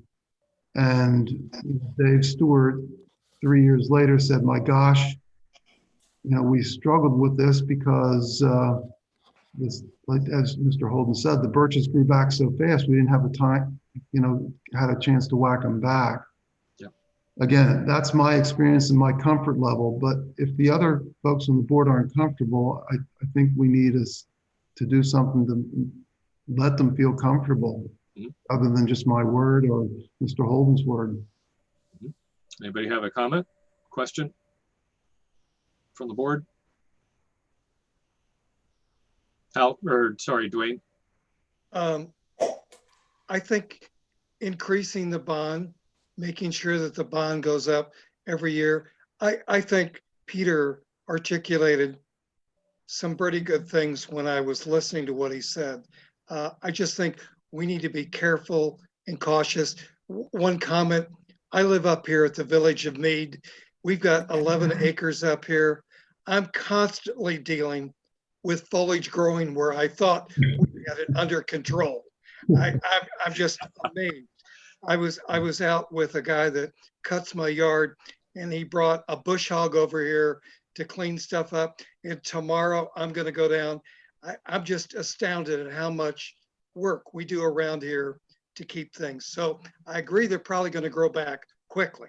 I'm just saying we're digging a hole, and what gets put back in that hole and what grows from that hole, I just want it to look right for Northwood. This is the town we live in, and I think we just have to make sure that we're moving all this material.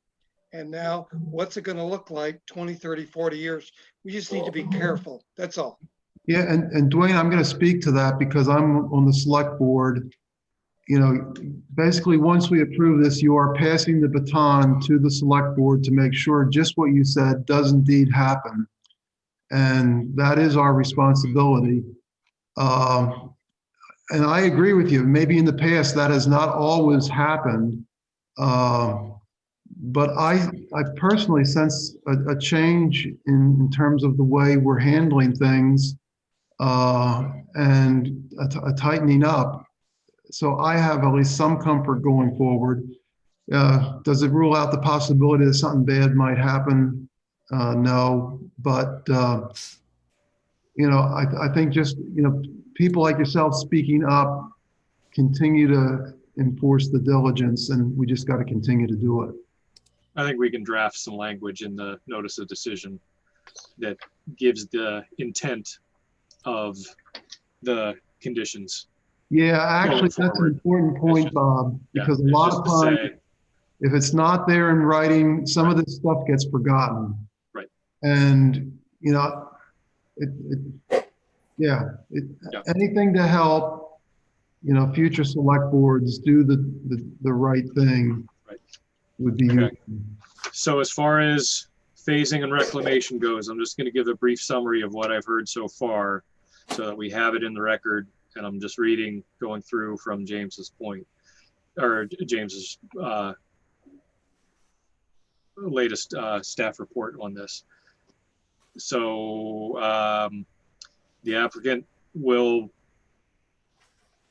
more for intent for draft for conditions of approval, that they send notice the applicant submit an annual intent to excavate forms to the assessing department and the Board of Selectmen for the material item 1.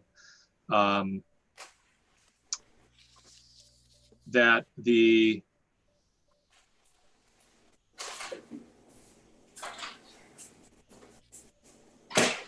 bond, the performance bond as a guarantee of reclamation be tied in the amount to the first point, and that well, it's essentially James's point number 2. I don't need to read it. I think we all were, the sense of the board was that we were in agreement with that.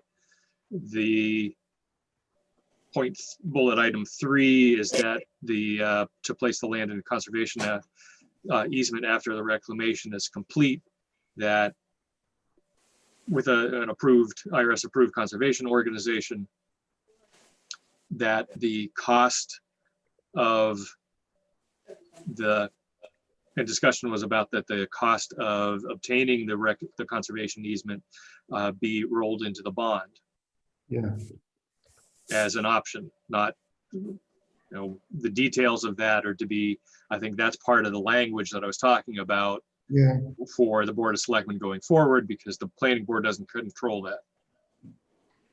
I did not hear any disagreement on bullet 4 about the discrepancy between 155E and the applicant's intent of doing that. I think the only difference that I've seen so far is that one calls for active seeding and the other is the applicant intends passive seeding. I didn't hear any disagreement on that, if I can summarize it that much. Okay. And Mr. Chair, I do want to say after tonight's discussion, part of my level of concern was based on the understanding and the identified phasing of essentially 4 pit areas. And I don't think the discussion before tonight had really focused in on incremental reclamation within pit areas. Right. I agree. So I think that certainly makes a difference in my comfort level if we are not applying this method to the entirety of pit B at once, and expecting that big stockpile to come back over the course of that entire pit. If we are in fact talking about, okay, we're digging out 100 square feet and then we're reclaiming that 100 square feet while we dig the next, or something analogous to that. Yeah, I think I'm considerably more comfortable with this sort of approach. Okay, go ahead, Hal. And I guess that's to my point. As they're doing that, we really want to squarely place the burden on the applicant so that as they see how the one section grows in, if it's not growing in the way it's expected, they know that they're going to be on the hook and therefore will do something a little bit different on the next step. And I just really want that responsibility squarely on their shoulders. So noted, and that might be who? Well, just thinking of that, if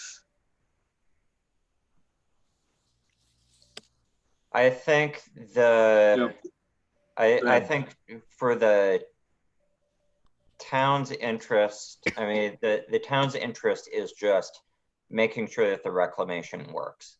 Yep. So I think if part of the release of bond is that the town has the option for inspections of how the reclamation is taking before releasing any bonds. Yeah, that may not be something that the Board of Selectmen would require every year or every time they release a bit, but once they get every 5 years or they get a certain chunk, they may say, yeah, it's probably time we should have the engineer or the code enforcement officer go out there and take a look. And Conservation Commission and maybe a land trust at that point. Yep. Yep. Okay. So that, I think, captured a lot of the reclamation and phasing aspects of it. What I'd suggest is we take a couple-minute break. Yeah, thank you. And see if we want to get into wetlands and conservation overlay aspects. I will tell you that I don't think I'm going to be able to resolve that tonight, but I at least want to give the board a chance to talk about it. And Mr. Chair, or maybe you want to do this when we get back, but I do want to say for that part, I don't have an objection to if the board decides that additional zoning action is required, requiring that as a condition of approval. Okay. So if it came to that discussion, I don't think that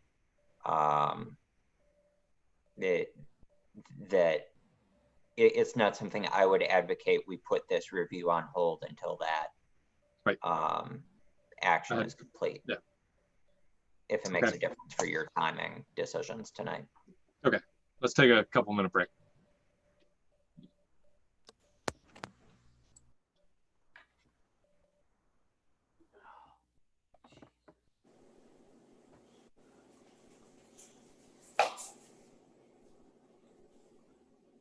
Sorry to disappear for a couple of minutes. Things were getting really choppy on my end, so I took the video off.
Okay.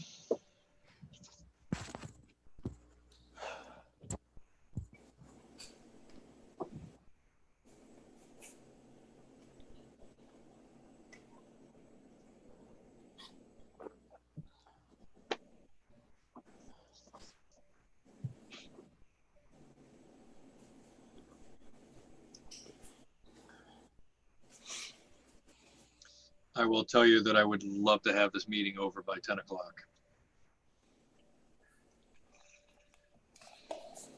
I can get by on 5 hours of sleep.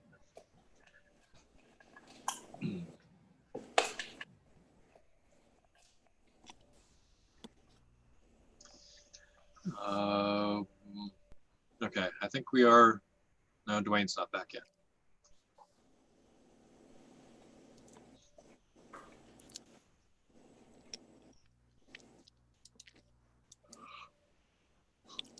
Bob, while we're waiting for Dwayne, what's the,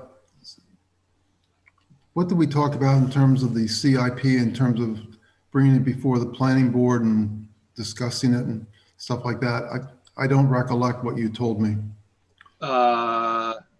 We did not vote on it. We did get a chance to take a look at it. That being said, I did get a request from Selectman Fry to include a project from the Recreation Committee. That didn't appear to make any significant adjustments to the CIP. I have not had a chance to do it yet, but I believe the next discussion item is to, or the next time it's brought up is at the meeting, first meeting of the board in September and the item would be would be to approve it. Okay. The reason I ask is I think, I'm not absolutely certain about this, but I think there might be a highway pickup truck or something like that that might need to be added.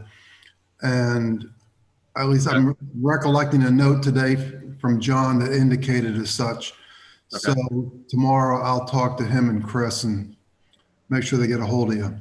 Okay, you can just send me an estimate in time frame Okay. on it. That's all fine. Okay.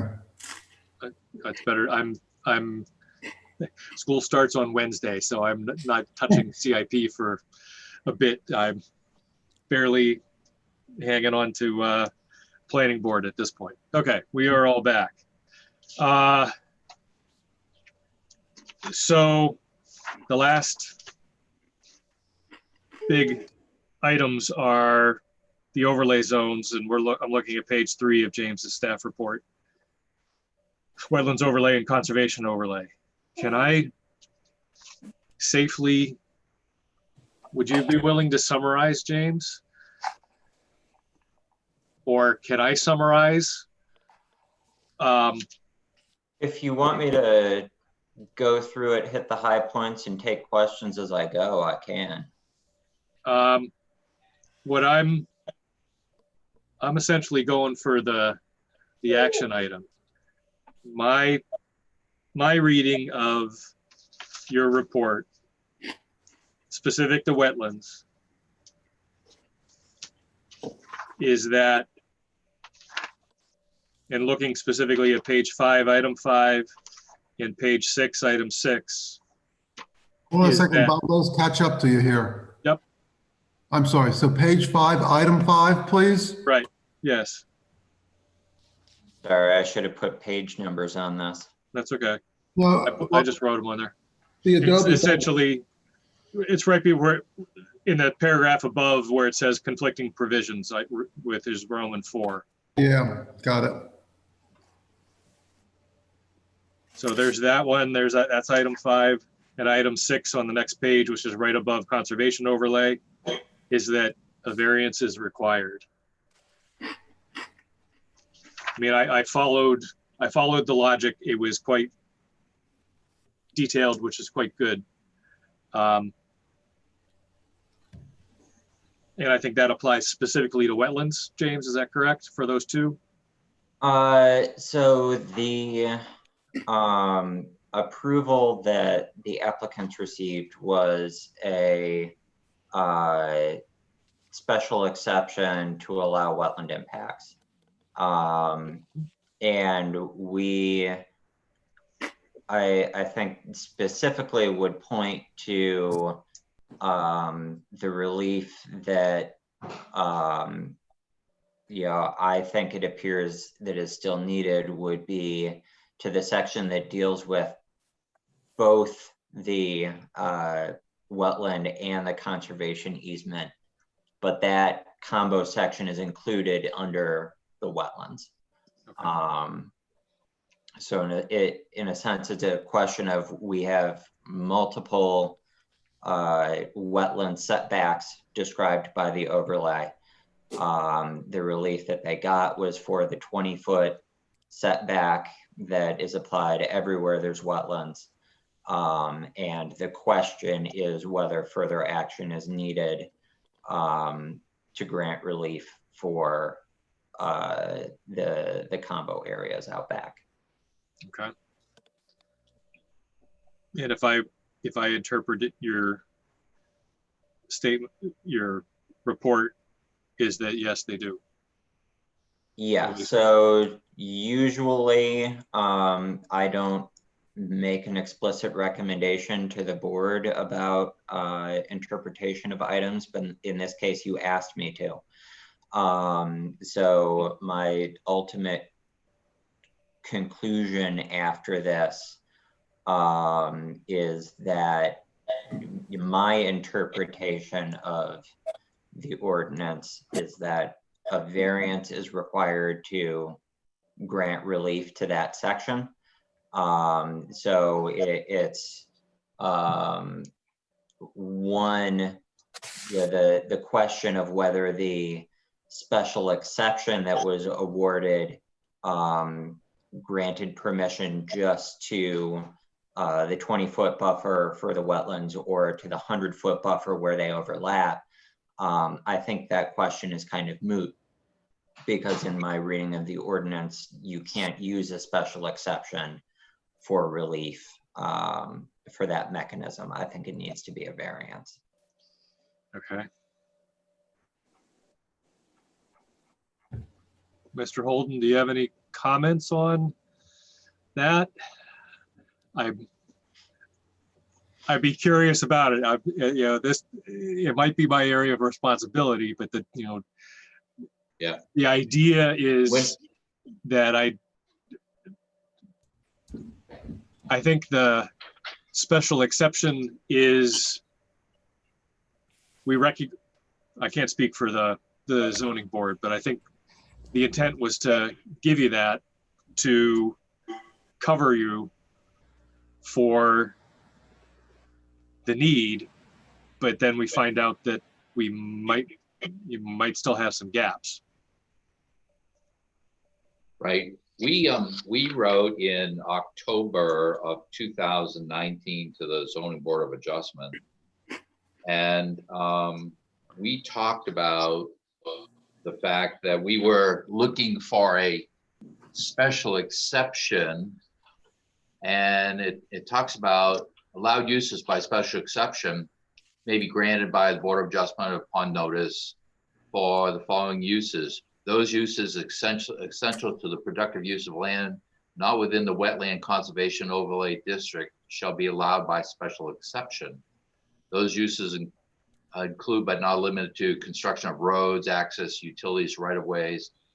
And so this letter sort of discusses, and we sent this to the Zoning Board of Adjustment before they voted on this, that having a special exception to build a road in the wetland, but not be able to get to the wetland because now you have to go get a variance to access the edge of the wetland. And the Zoning Board of Adjustment gave us our special exception. So the way we looked at it was that they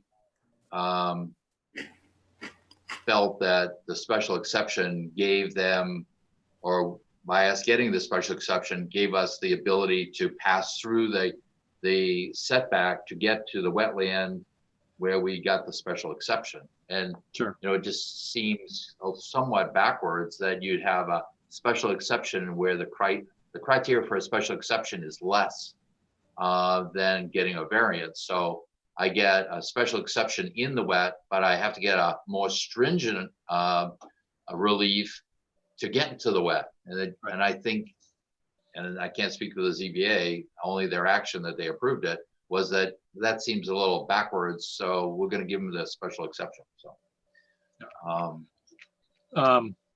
Mr. Chairman, if I could speak for a moment. Go right ahead, Linda. One thing that is very clear is that the zoning board can only vote or decide on a specific request that's in front of them that's been noticed. And that application was for a special exception, not a variance.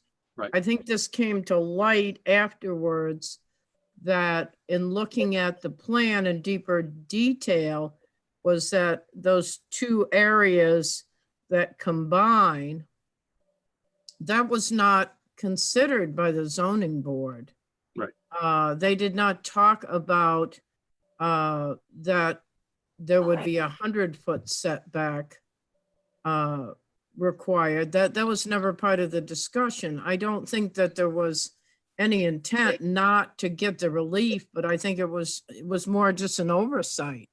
Right.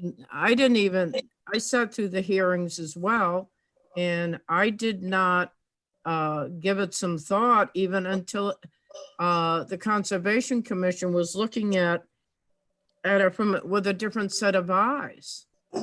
Yeah. So I don't think there was any, there's certainly no fault intended. I didn't see it either. Right. Until the plan was looked at in great detail. I was See that those two areas overlap. Right.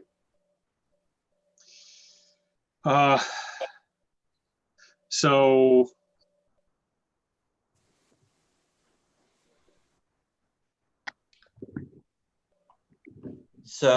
ultimately, you asked what the action item is. Sure. Ultimately, the action item is a zoning determination by you. And I don't think that necessarily needs to be its own independent motion. I think that is something that can be rolled into your findings of fact in rendering a decision on this application. So if for your zoning determination, you disagree with me, you don't think a variance is necessary, or you think that the special exception that has been granted should reasonably be conceived to grant all relief necessary, what I would suggest is that as you're doing your final discussion, you should be before you make a motion to approve the application, you should be putting those things into the record, so that then when there isn't a condition by approving it, you are saying, we think our interpretation is this meets the zoning ordinance, or has all of the necessary relief. Okay. If you do not think that, or if you agree with my conclusion that a special exception is not sufficient to grant relief for this, or that even if you feel that a special exception is sufficient, if you don't think the one that was granted explicitly mentioned that buffer, then your two options would either be to deny the application on the grounds that it doesn't meet the zoning ordinance, and state what you don't think it meets, or if you think it's otherwise approvable, you could approve it on the condition that such relief is granted by the ZBA. in which case they have their conditional approval, then they have to go back to ZBA before they can get final approval and Bob signs the plans. But in either case, I don't think there necessarily needs to be a separate action apart from you all making clear what your interpretation of the ordinance is in making the larger decision. Okay, so scenario here that, or hypothetical, we vote that or decide to roll in that the special exception is enough relief. Mm-hmm. Does that leave the applicant exposed for any Your kind of- interpretation of the zoning ordinance in your review is subject to appeal to the ZBA. Sure. So if you make the statement that you feel in your interpretation the relief that has been granted is sufficient and complies with the terms of the zoning ordinance, that is you as a board making an official administrative decision, and there's a 30-day appeal window. After that appeal window, if nobody has come forward and say we disagree with the board's interpretation, it's sort of taken for granted that your interpretation stands. Okay. That in your consideration, you looked at all the facts, you put into the record that you were persuaded by the argument that this issue was raised and we don't feel that it's an issue. We feel that everything complies. The only exposure on the part of the applicant is if it's appealed by somebody. Okay. Thank you for that. Good summary. Yeah, very good. That helps. And the flip side is true as well. If you make a decision that the applicant disagrees with about that, you should state the facts that you found persuasive on the record, because that's what your decision is going to be reviewed based on. But the applicant would have the right to appeal to Right. ZBA under your interpretation of the ordinance. Right. Okay. I'll be honest, that's something I want to reread when I have a clear mind. I'm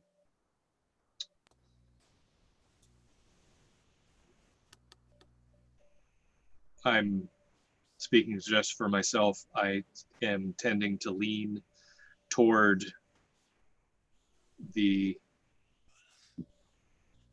intent of the special exception, but I want to double check that we're not. I want to reread the details and see how they fit with that assumption. So that's not something I'm comfortable deciding tonight. And as James has said, we don't have to decide explicitly on this tonight. It's something we can roll into an approval.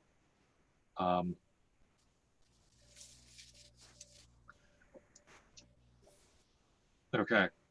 Yeah, comments or questions or something. It's quite a lot of, to use a term that somebody else applied, legal gobbledygook, but that's what we're here for. So Hal, go ahead. If I may ask a question of Linda, please. Go ahead. So, Linda, I'm sorry to put you on the spot here, but in terms of your recollection of the zoning board deliberations, I assume they had the drawings and everything in front of them when they were looking at this. Do you recollect any particular concerns or particular issues that they brought up? Well, let me say it in this context. Again, the zoning board looks at a specific zoning ordinance that they are being asked to grant relief on. Yeah. So that they don't look at a plan to see if there are other Oh, items. It's not like that- site plan where somebody is saying, is this compliant with the regulations? Yeah, Somebody okay. goes to the ZBA and says, we want to break this one rule. And that one rule is all they discuss. That's They all they don't discuss. discuss all of the other rules that may or may not be okay, broken. I'm with you then. Okay. And just one other, just quick note, the difference on a special exception is that when the zoning board looks at a special exception, it's relief granted in the sense that I always put it in the context of typically the zoning ordinance does not allow this, but if you meet these items that are listed in the zoning ordinance, the zoning board must grant relief. Different from a variance in that the applicant is then saying in a variance, we know that we do not meet the zoning ordinance. And we want relief from that section of the zoning ordinance. A Oh, special exception is entirely different than a variance. And the criteria for the granting of a variance are different than a special exception. okay, that was very helpful, Linda, because in that sense, then I think what you're saying is the zoning board did consider factors related to this as opposed to, like you said, in a variance where, There are different criteria that need to be met. yeah, Yeah. okay, that was very helpful. Thank you. It's a tough area to Yeah, no, that was get into. good. That was good. Okay. So that's why, for example, I spent time talking about the hierarchy of paragraphs and sections. A special exception, you not only need to specify the criteria that are applied, but you need to specify under what circumstances it can be granted. And so if in looking in the section breakdown, that was something that I felt that if other sections of the zoning ordinance explicitly said, hey, that special exception applies here, and then this completely different section that's sort of on an equal weight, it doesn't fall underneath those, leaves it out, that drew a question in my mind as to whether it could be applied to that section. Okay, no, that's all very good. Okay. Nice and thorough. Okay. Thank you, Linda. Okay. And that's all we have for there. We have not dealt with to my recollection, the Conservation Commission's letter in terms of, like baseline water quality. There's some aspects of that have remained still in discussion. Let me put it that way. It's not something I want to get to tonight because we have another application to hear. But I want you to keep in mind that there are still some aspects of this, aside from what James had in his most recent report, that we have not dealt with. That's by my recollection alone. Does that sound correct to town staff? I would say so. I think the way that I would put it is similar to my comments on reclamation. What you really should be thinking about at this point is whether you need any additional information to be able to make a decision about this application. And the letter from the Conservation Commission suggests a few types of information that they feel are necessary. So whether it's something from that letter or whether it's something that I've mentioned in my memo, or whether it's anything else that you think of, the question, I think, for the next meeting is, do we need any additional information, or do we have everything that we need to deliberate and make a decision?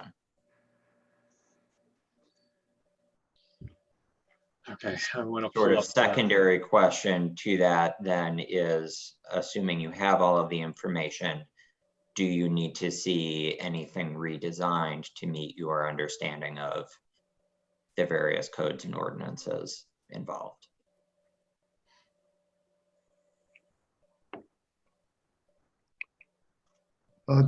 Just a favor, I was trying to find the Conservation Commission letter again. I know I saw it, but could, It's Yeah, we can mail it out. We can email it again. It's an email from July 1st from Linda Smith. okay, so that's fine. Yep. That's fine. They do mention the requirements of a variance. July 1st, you said? Yes, July 1st. Yeah, I've got it here. Thank you. Mr. Chairman, I don't Go know if ahead. there's anybody on the meeting tonight who, I don't know if it's your intent to open it. Should there be any public who wants to speak or? Now would be a good time to do so. Yeah, Thanks for before the we- reminder. At this time, I'll open public comment on, let me get the right case number. I should have it memorized. Case 18-13 and 19-20. If you would like to speak on this case, please state your name and go ahead. I think we're all here, either members of the board or members of this application or another application. Okay, at this point in time, I will close public comment for this case, subject to reopening at the next meeting if need be. Okay. What else do we need to do tonight? I'm reading through the, I want to read through the Conservation Commission's letter.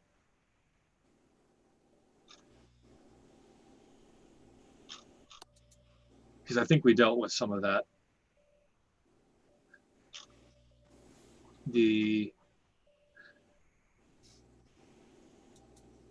I think the biggest issue that they mentioned is we strongly, and I'm reading this, we strongly recommend seeking the opinion of a hydrogeologist in regards to the need for a hydrogeological study to acquire pre-developmental baseline water quality and track potential contamination due to blasting.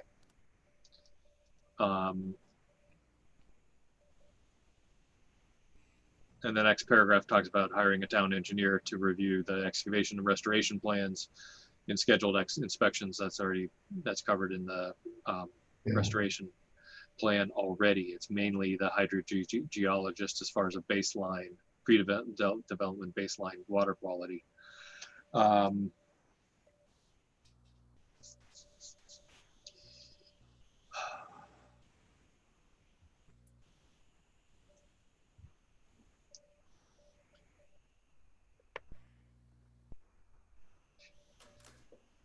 Go ahead. If you have comments, go ahead, Al. Well, Do you have your hand up as well? may I speak or? Yeah, go ahead. Oh, okay. Only because it came up earlier.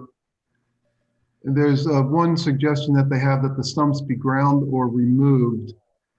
It might be helpful for me at least to have some documentation as to the basis for that.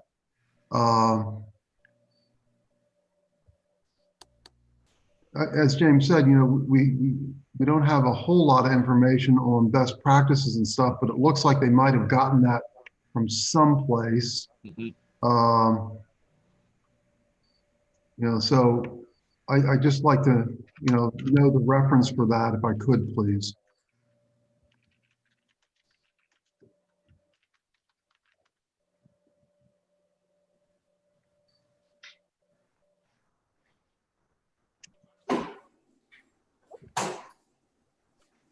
Well, Google doesn't have anything, Yeah, well, but that's okay. yeah, this could, I'm yeah, sure.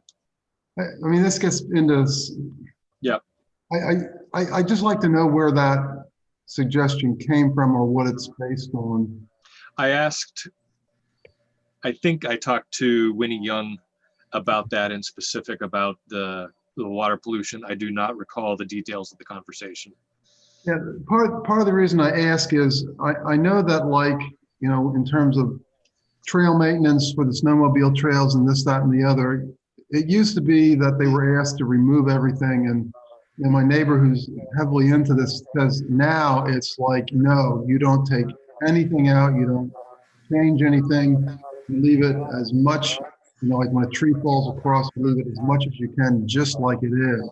Mhm. If there's, you know, reasons to do something contrary to that, I'd at least like to have the reference or the basis for it. I think we can ask Conservation Commission for that reference if town staff would email them.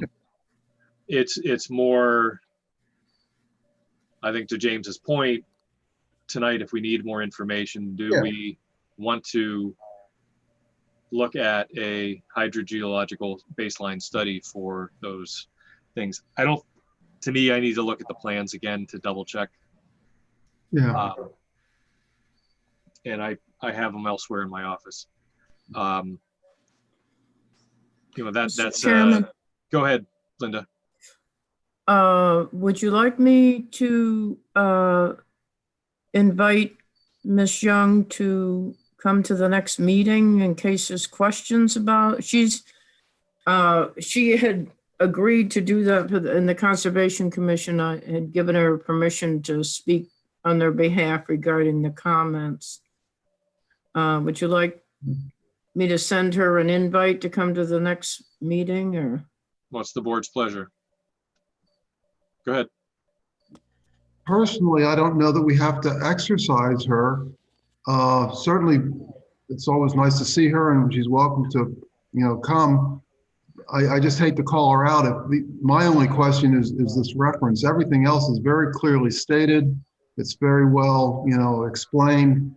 I grasp all of it. This is really the only point, and I'd hate to take up her evening just for this point. But that's just me. Anyone else have a feeling one way or the other?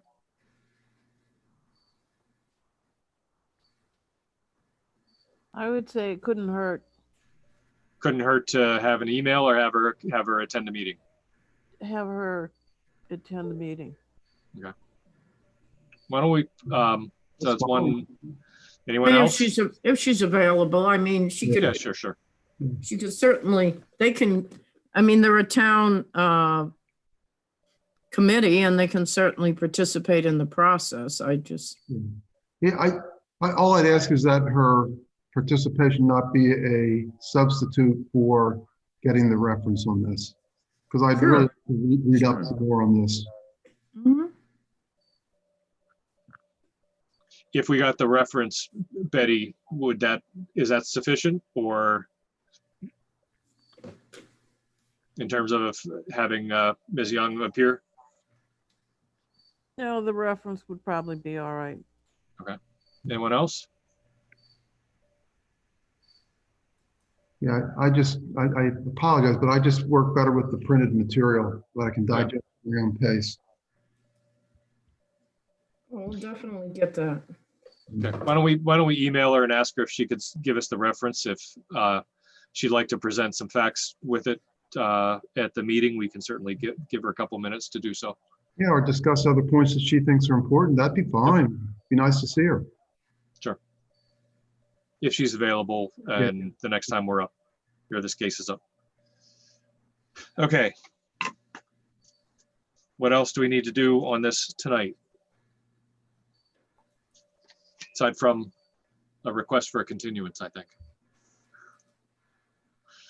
There's one already in place There is one in place? through Okay. October, I think. Okay. Mr. Holden can verify, but I think or James can. I'd have to dig it up in my email. It was through October something. Yeah, my Right. recollection was it was like a blanket one. Yeah, I think it was a blanket one as well.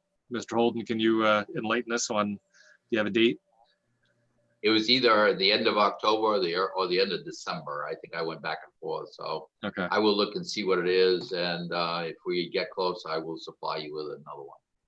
Okay. I think what I'll do, just to tie in the last 2 points, is that if we can get the water pollution stump reference from Winnie Young by email, then we can have that, and we can still extend the invite to her if she has anything she wants to join. If she wants to join us on when we're continued to, that'll be fine as well. Okay, so let me pull up my calendar here, hang on.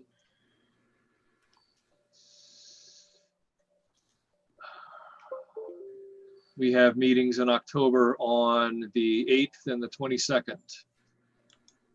If we follow tradition of the first or the second and the fourth Thursdays. So this would be continued to October 22nd if we have the end of the regular, at the regular meeting. Mr. Chair, I think the request to continue the process into October was not, please make the next meeting be in October. It was, please don't make me submit another letter until we get to October. Oh, okay. Yeah. Okay, that makes it feel a little better. So I think we can, I mean, I don't know what Mr. Daco and Mr. Holden's schedules are like, but I think we can look at September. Yep. As the September next 10th meeting. and September 24th are regular meetings. I can tell you I will probably not be able to touch this application for the 10th. So the 24th would work adequately for me. And I think what we can do based on tonight, there are some aspects that can be worked toward a draft conditions or statement of approval. You know, things like the waivers be included on the documents, the phasing and bonding issues. And I'll try to come up with some language as far as the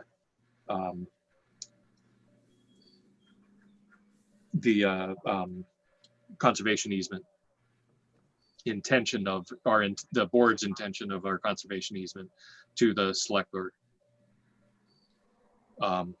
Just so we're not waiting to the, I won't say waiting to the end, but it will be a significant statement or a fairly lengthy draft notice of decision. So, okay. I would entertain a motion to continue case 1813 and 19-20 to September 24th. So moved. Second. Is that discussion? Is that adequate, Mr. Holden? You're muted. Yeah, that's perfect. So, Okay. oh, we're fine with September 24th. Yeah. Okay. And just as a little side thing, on page 2A of the plans, we had put on a pile of conditions that might give you some Exactly to start with. So I don't know, whatever. That's one of the drawbacks of having virtual meetings is that we have that lovely huge table to look at plans out, and I don't have that option where in my office, but that's okay. Anyway, we have a motion for continuance for the 24th of September and a second motion by Mr. Kreider, second by, I believe, Miss Betty Smith. No, me. Okay, sorry, Lee Baldwin. I know it was one of the two women. Well, I made it and she I seconded it. Oh, okay. I'm totally wrong. Motion by Ms. Betty Smith and second by Ms. Lee Baldwin. Discussion on the continuance. Susan can do a roll call vote, please. Al, Yes. Wayne, Yes. Yes. Lee, Yes. Betty, Yes. and Bob. Yes. Okay, sounds good. We'll see you Great, in September, in just less than a month. Thank you. perfect, good. Night, folks. Thank you. Thank you. Okay, next up is case 18-20, 168 Granite Street Properties. Ladies and gentlemen, welcome back. Sorry that you are hanging out for a while. But it's probably better at home than it is at in the town hall. Okay.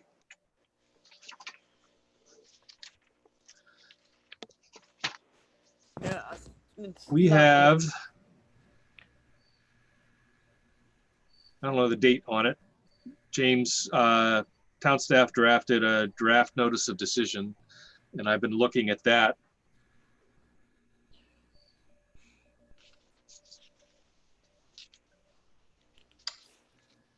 And I have, We normally use the operative date of the date of the meeting in the NOD. I emailed an updated one Tuesday, I believe. okay. Yes. Whoops. I wonder why I didn't look.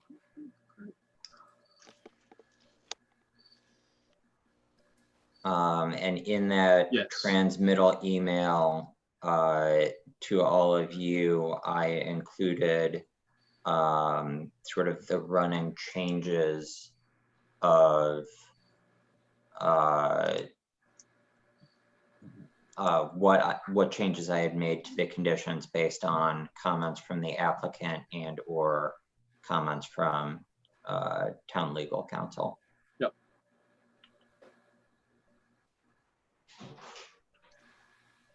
Okay, yeah, that's further down. Let me read those again.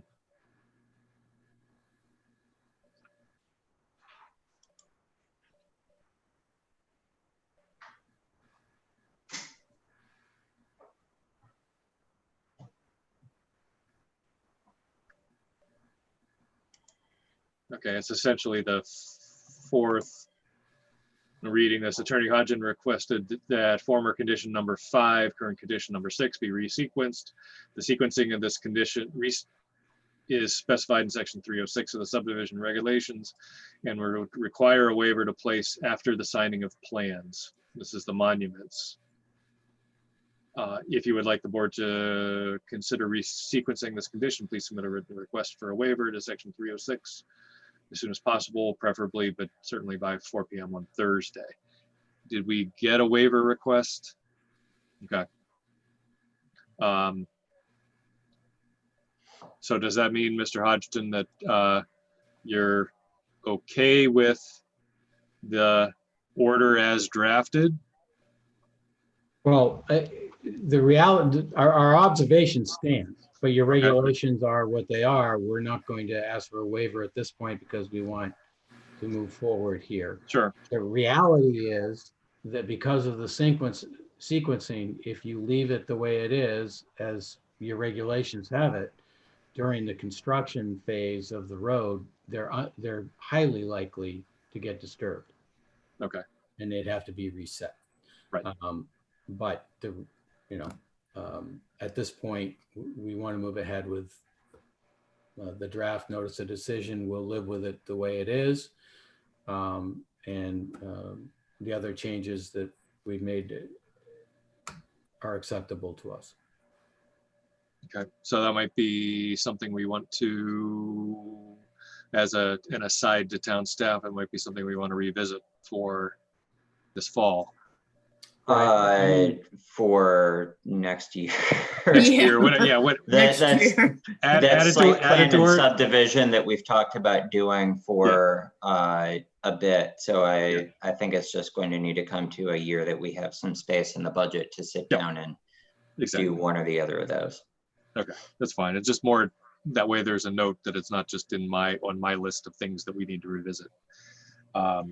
The other comment that I wanted to make. I had added a condition 2, final changes requested by town legal counsel shall be incorporated into the easement language. Attorney Hodgson circulated that language today. It appears to address all of legal's comments. So yeah, if the board really wants to keep the condition there, but have it be met, we can. I would be fine with removing condition 2 and renumbering. Okay. And I would just say, you know, for the record, if council looks at it, and I didn't have any problem with any of her changes. She actually caught a mistake on my part. So the attempt was to incorporate all her changes. If I didn't, we'll correct that. Okay. Okay.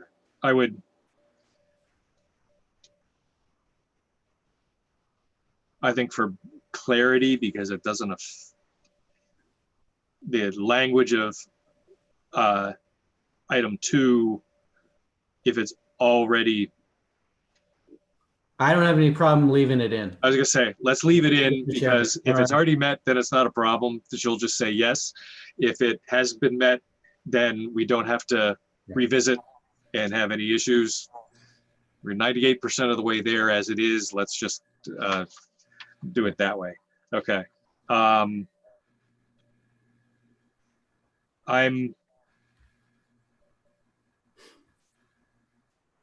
Just indulge me for a second, town staff, how inappropriate would it be if the applicant submitted a waiver tonight and we acted on it?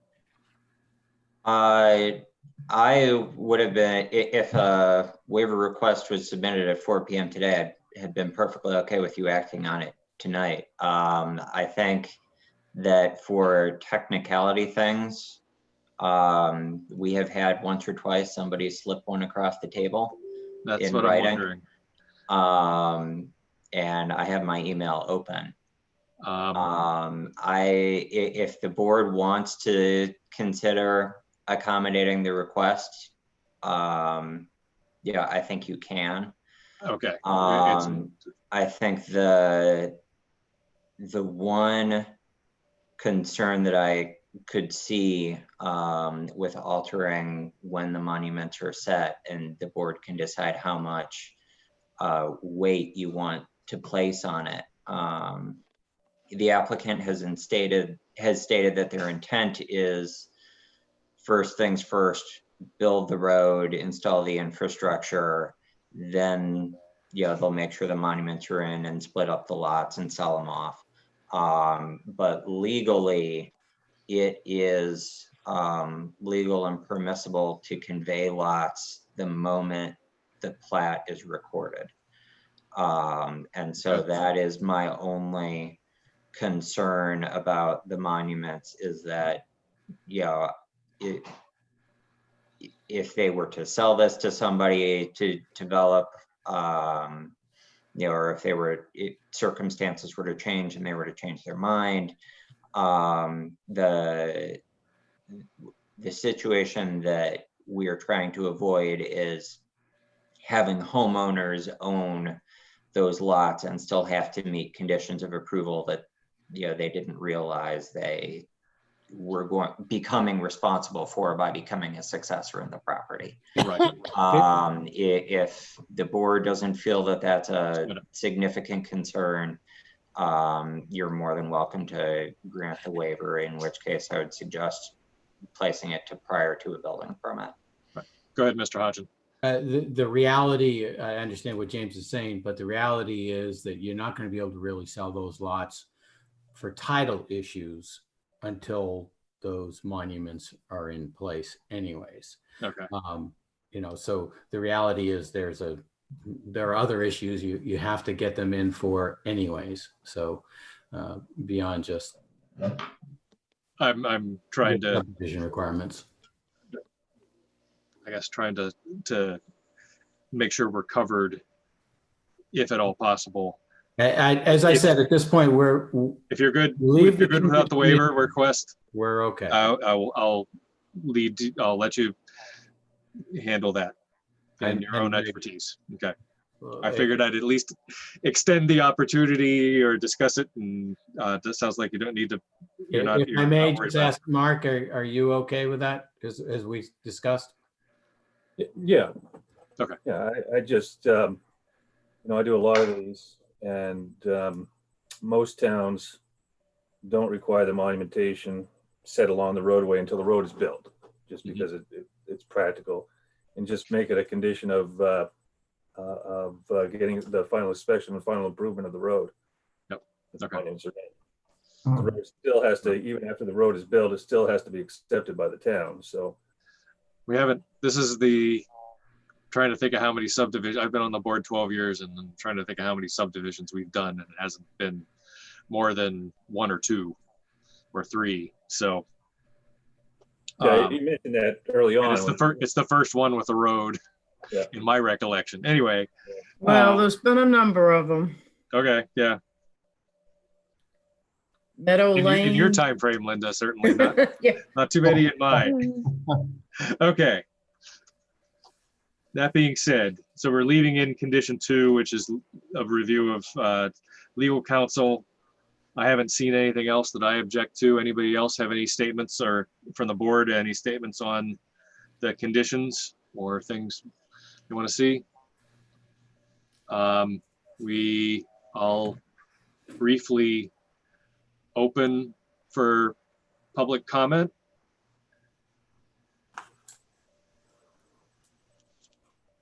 And hearing none, I will close public comment as part of the hearing. And I think I would entertain a motion. So my only question would be whether everybody's clear on the conditions, or whether you want me to read them into the record. If you're set, you can go ahead.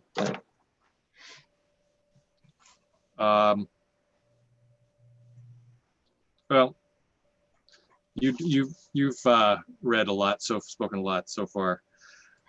Okay, I'm going to read the conditions as drafted.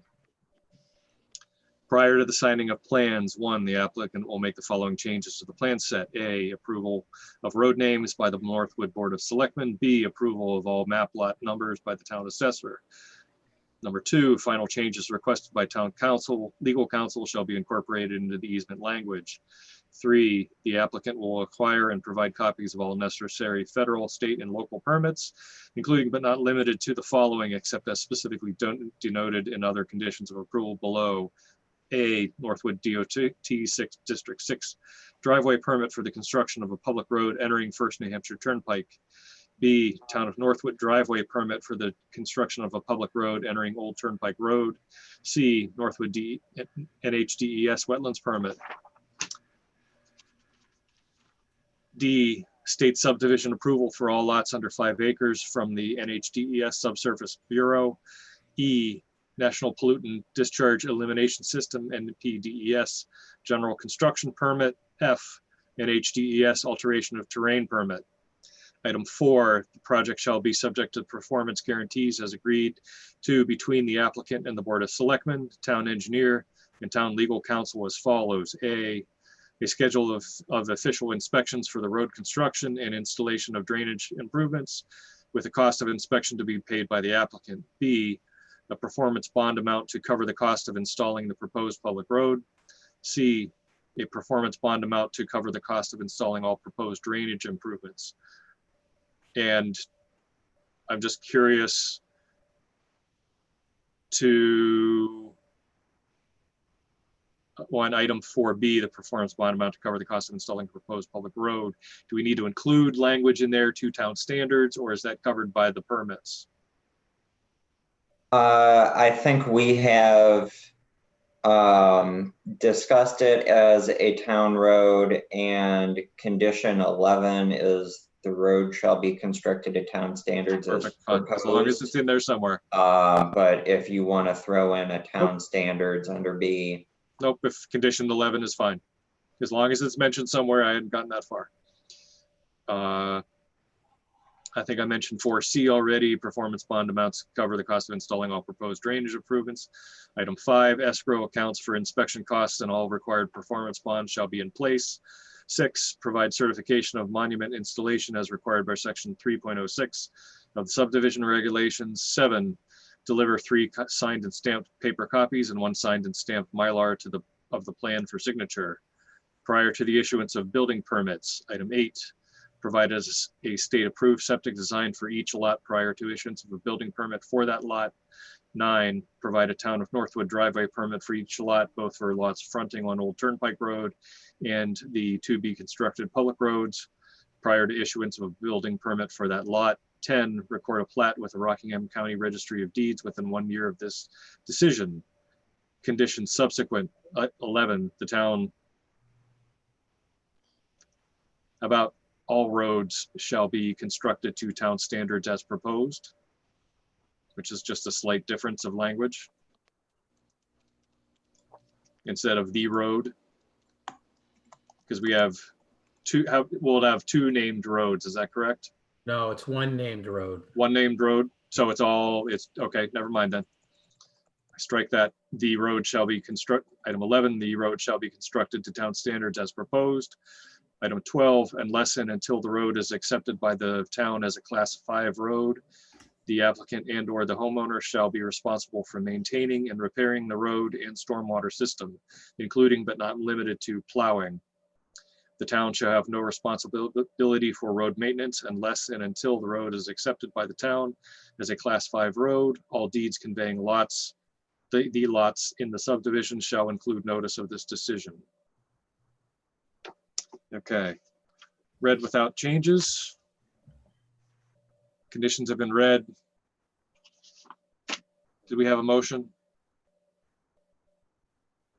already? I did not write one down. I would entertain a motion for the approval of case 18-20, subject to the conditions just read. So moved. Second. Okay, motion by Mr. Kreider, second by Ms. Baldwin. Discussion? Just one note on that. The letter, I read the conditions, but on the draft notice of decision, we still have the date of the granting of the waiver for the lot widths to include. Yeah, I Which is will fine. look up the original date of that. Right. I think the operative date is the August 13th where we affirmed Exactly. them, but I will find those old minutes. Yep. Okay. Discussion on the motion? Hearing none. Susan can do a roll call vote, please. Hal, Yes. Lee, Yes. Betty, yes, Dwayne, Yes. and Bob. Yes. Okay. I'll have some new neighbors eventually. Well, Thank you. country neighbors. Thank you for your patience. All right, thank you. Have a good night. Thank you. Good night.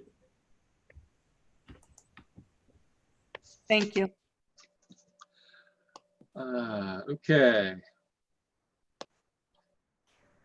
We have any updates on Joseph Carter Father and Family Trust? No, I did not get a hold of him today. Okay. Okay. And I think go ahead.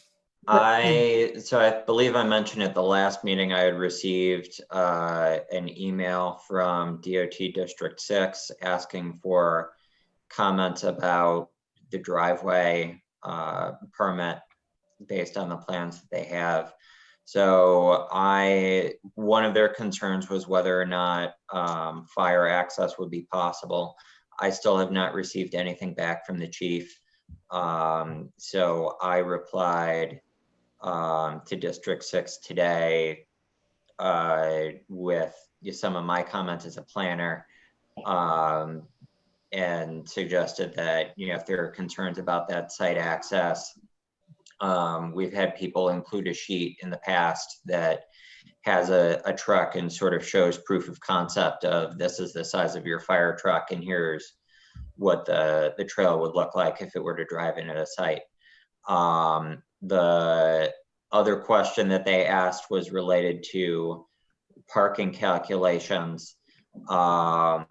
And I suppose I can forward my email to the board so you can see what I raised. I am not seeing a parking standard that we have in our regulations that to me makes sense to apply to this use. None of them are related to outdoor entertainment. So in my opinion, your review for that is basically falling back on the intro section of the applicant shall provide adequate parking and make a case for what is adequate.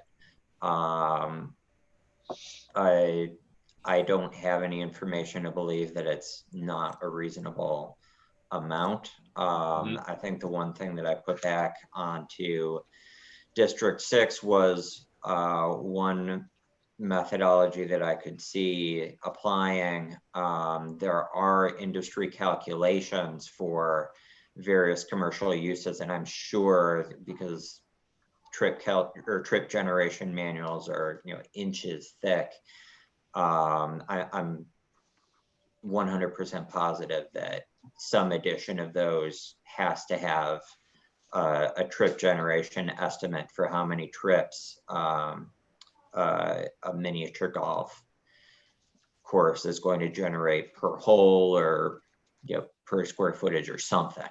So the thing that I put to them was, well, I would probably be worried about parking around the same time that you would be worried about people stacking out onto Route 4 and not able to get onto the site.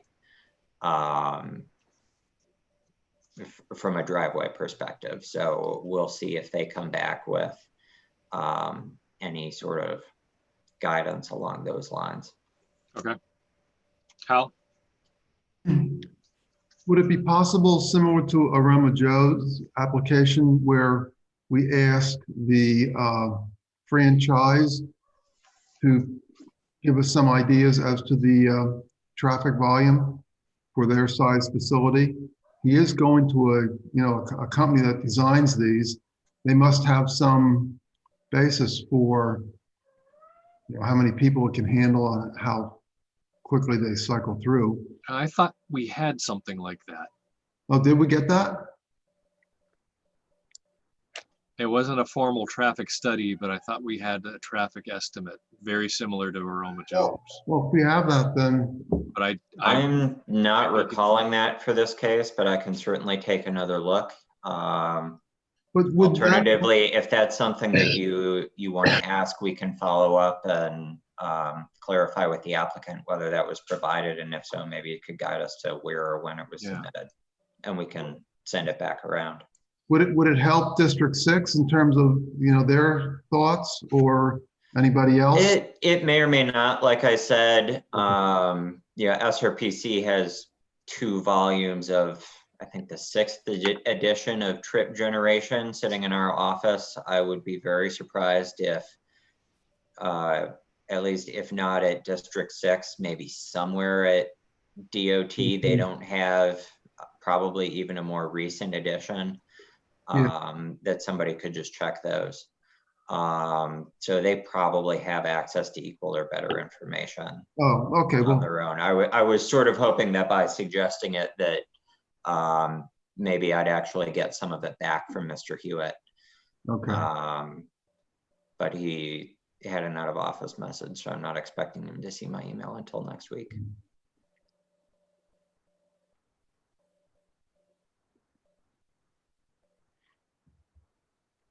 Okay. Yeah, that sounds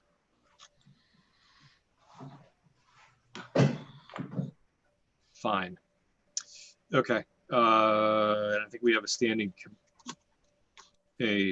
continuance for this case. Or a continuance request. It was phrased as until we have the driveway permit. Okay. So we need to schedule it for a date and time. So let's say, why don't we do the same thing? I would entertain a continuance to September 24th. So move. Nope. Second. Okay, so motion by Betty Smith, second by Mr. Kreider, or Hal Kreider. Discussion on continuance for the 24th of September. No, that's, sorry. Oh yeah, that is right. That's the regular meeting. That is a regular meeting. Hearing none, Susan could do a roll call vote, please. Okay. Al, Yes. Lee, Yes. Betty, Yes. Dwayne, Yes. and Bob. Yes. Okay. So that, to my knowledge, at that point in time, so September 24th, we have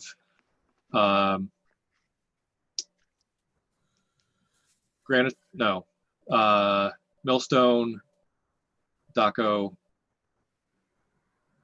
Carter, and Roma Roma Joe's. Joe's tentatively scheduled for that evening. So just something to be aware of. Bob, Yes. question related to Roma Joe's. Did they ask to continue on an ongoing basis until we're meeting in person? Yeah, their last, so their prior request had said, we request to continue until we can be physically present to hear the case. Their last one specified that, you know, for that meeting in particular, they were having some conversations with other state permits, but then they also reiterated their wish to be able to appear in person. Right. Yeah, so if that's the case, then given that we haven't had a whole lot of discussion about changing venue, it's probably unlikely that they would be at the 24th meeting.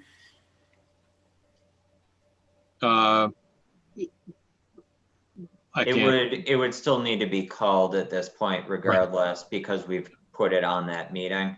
Right. Okay. But to your point, if we are not ready for an in-person meeting, that can be a 30-second discussion of the case to put it on a different agenda. Right. Okay, I understand. Thank you. Okay. Anything else for tonight?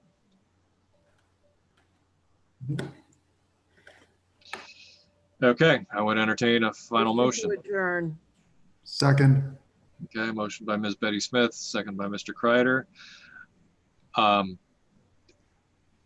Well, I guess we have to do. Bob? Yeah, go ahead, Linda. Before you do that, I'm sorry, That's okay. I was muted and I couldn't get there quick enough to. Your timing is perfect. I'm saying, oh, I do have something. Okay. I have an item under internal business. Okay. 2021 budget is due in to the town administrator by September 9th. We meet on the 10th. No. I just checked again on the budget module. It was only opened a few days ago, but it has not had the information loaded into it yet. So I could not prepare it from the budget module. What I would like to suggest is I can submit a flatline budget from last year's proposed budget, not the default, but the proposed 2020, with a notation that the board will be looking at it on the work session and they will be receiving an update of any changes. Okay. And that'll give us a little time for, I still will need to speak with James and SRPC and Chairman Bob regarding proposed SRPC contract for 2021 amount. And well, to tie into Linda, and I realize there's a motion and a second on the table. Because the talk of budget came up, we have the new bill passed, I think it was drafted by our state rep on notice of public decisions. That's something we can deal with next time, but it's something I don't want to forget to keep dealing with. Discussion on the motion, Hal, or, No, discussion on what Linda brought up. okay, Given our discussion at the select board meeting, I would like to ask Linda if she is comfortable proposing just flat line, especially given, that we pretty much recognize we need to put more money into the Stratford Regional Planning contract. And I'm just wondering if on the first pass, you shouldn't put something in higher than just flat line from last year, because I think you pretty much told us at the select board meeting that's not sufficient. Well, I did, yes, but at the same time, they made some concessions in order to make that happen. I understand. Yeah, that's what concerns me, that we won't have enough. But I don't think we can put another number in there other than last year's 20 proposed until I have an opportunity to know what that number is going to be. I'm sorry. You don't know what they're talking about for the upcoming year. Right. So if memory serves, we proposed a total contract of 32,000 last Correct. year. Yes. I have not done a rerun. So when I did that for last year, I looked at how we had spent our time the 2 years before, figured out about how many hours we projected to need. I haven't done any of that work for calendar 2021 based on this year or last year. And this year, who knows if we can base future decisions on this year or not. It's been, one discovery after another. But yeah, if you do want something more detailed, we'll need to pull it together for that meeting. Yeah, I just don't like getting caught short all the time. It's not good practice. I think we're not. Go ahead. We weren't caught short. What we were caught is through the default budget. I'm saying put in what was originally proposed, which is the contract amount, which we would have had. Yes. Well, you're saying you're going to put the 32,000 in. Correct. Correct. As a placeholder until we can look at a more accurate number. I get it now. Okay. Sorry, I didn't understand. That's all right. Okay. And I mean, there's other things that, we can look at line items next time, such as the advertising. We won't need to be, hopefully we won't need to be expending the amount of money on the public notices. And I hope you weren't going to say that, Linda, because that would be a little bit of a slush in there. But anyway, you did. That's fine. Well, no, we're going to have I'm sure Hal would catch it. We knew about that. Well, the budget committee would. Yeah, I know. Yeah, they would. Okay. I'm getting punchy. We have a motion and a second. Anything else? Hearing none. Anybody who disagrees to adjourn, tough. We're adjourned. I'm voting for stating it for everybody. I can end We're the meeting adjourned for at everybody 10:20. right Thank now. you. Yeah. Oh. Have a good night. Night. Thank you. Not all.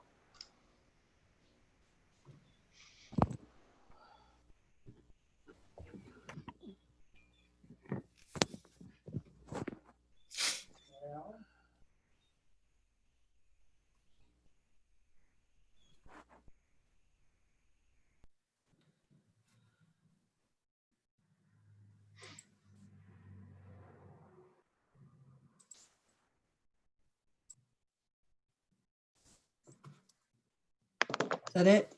Okay. We good? Yeah. Hey, Linda, I need to talk to you tomorrow about Tuesday. What's happening Tuesday? Do You're we have a still conservation recording. meeting? Oh, sorry. Hold on. Oh, yeah.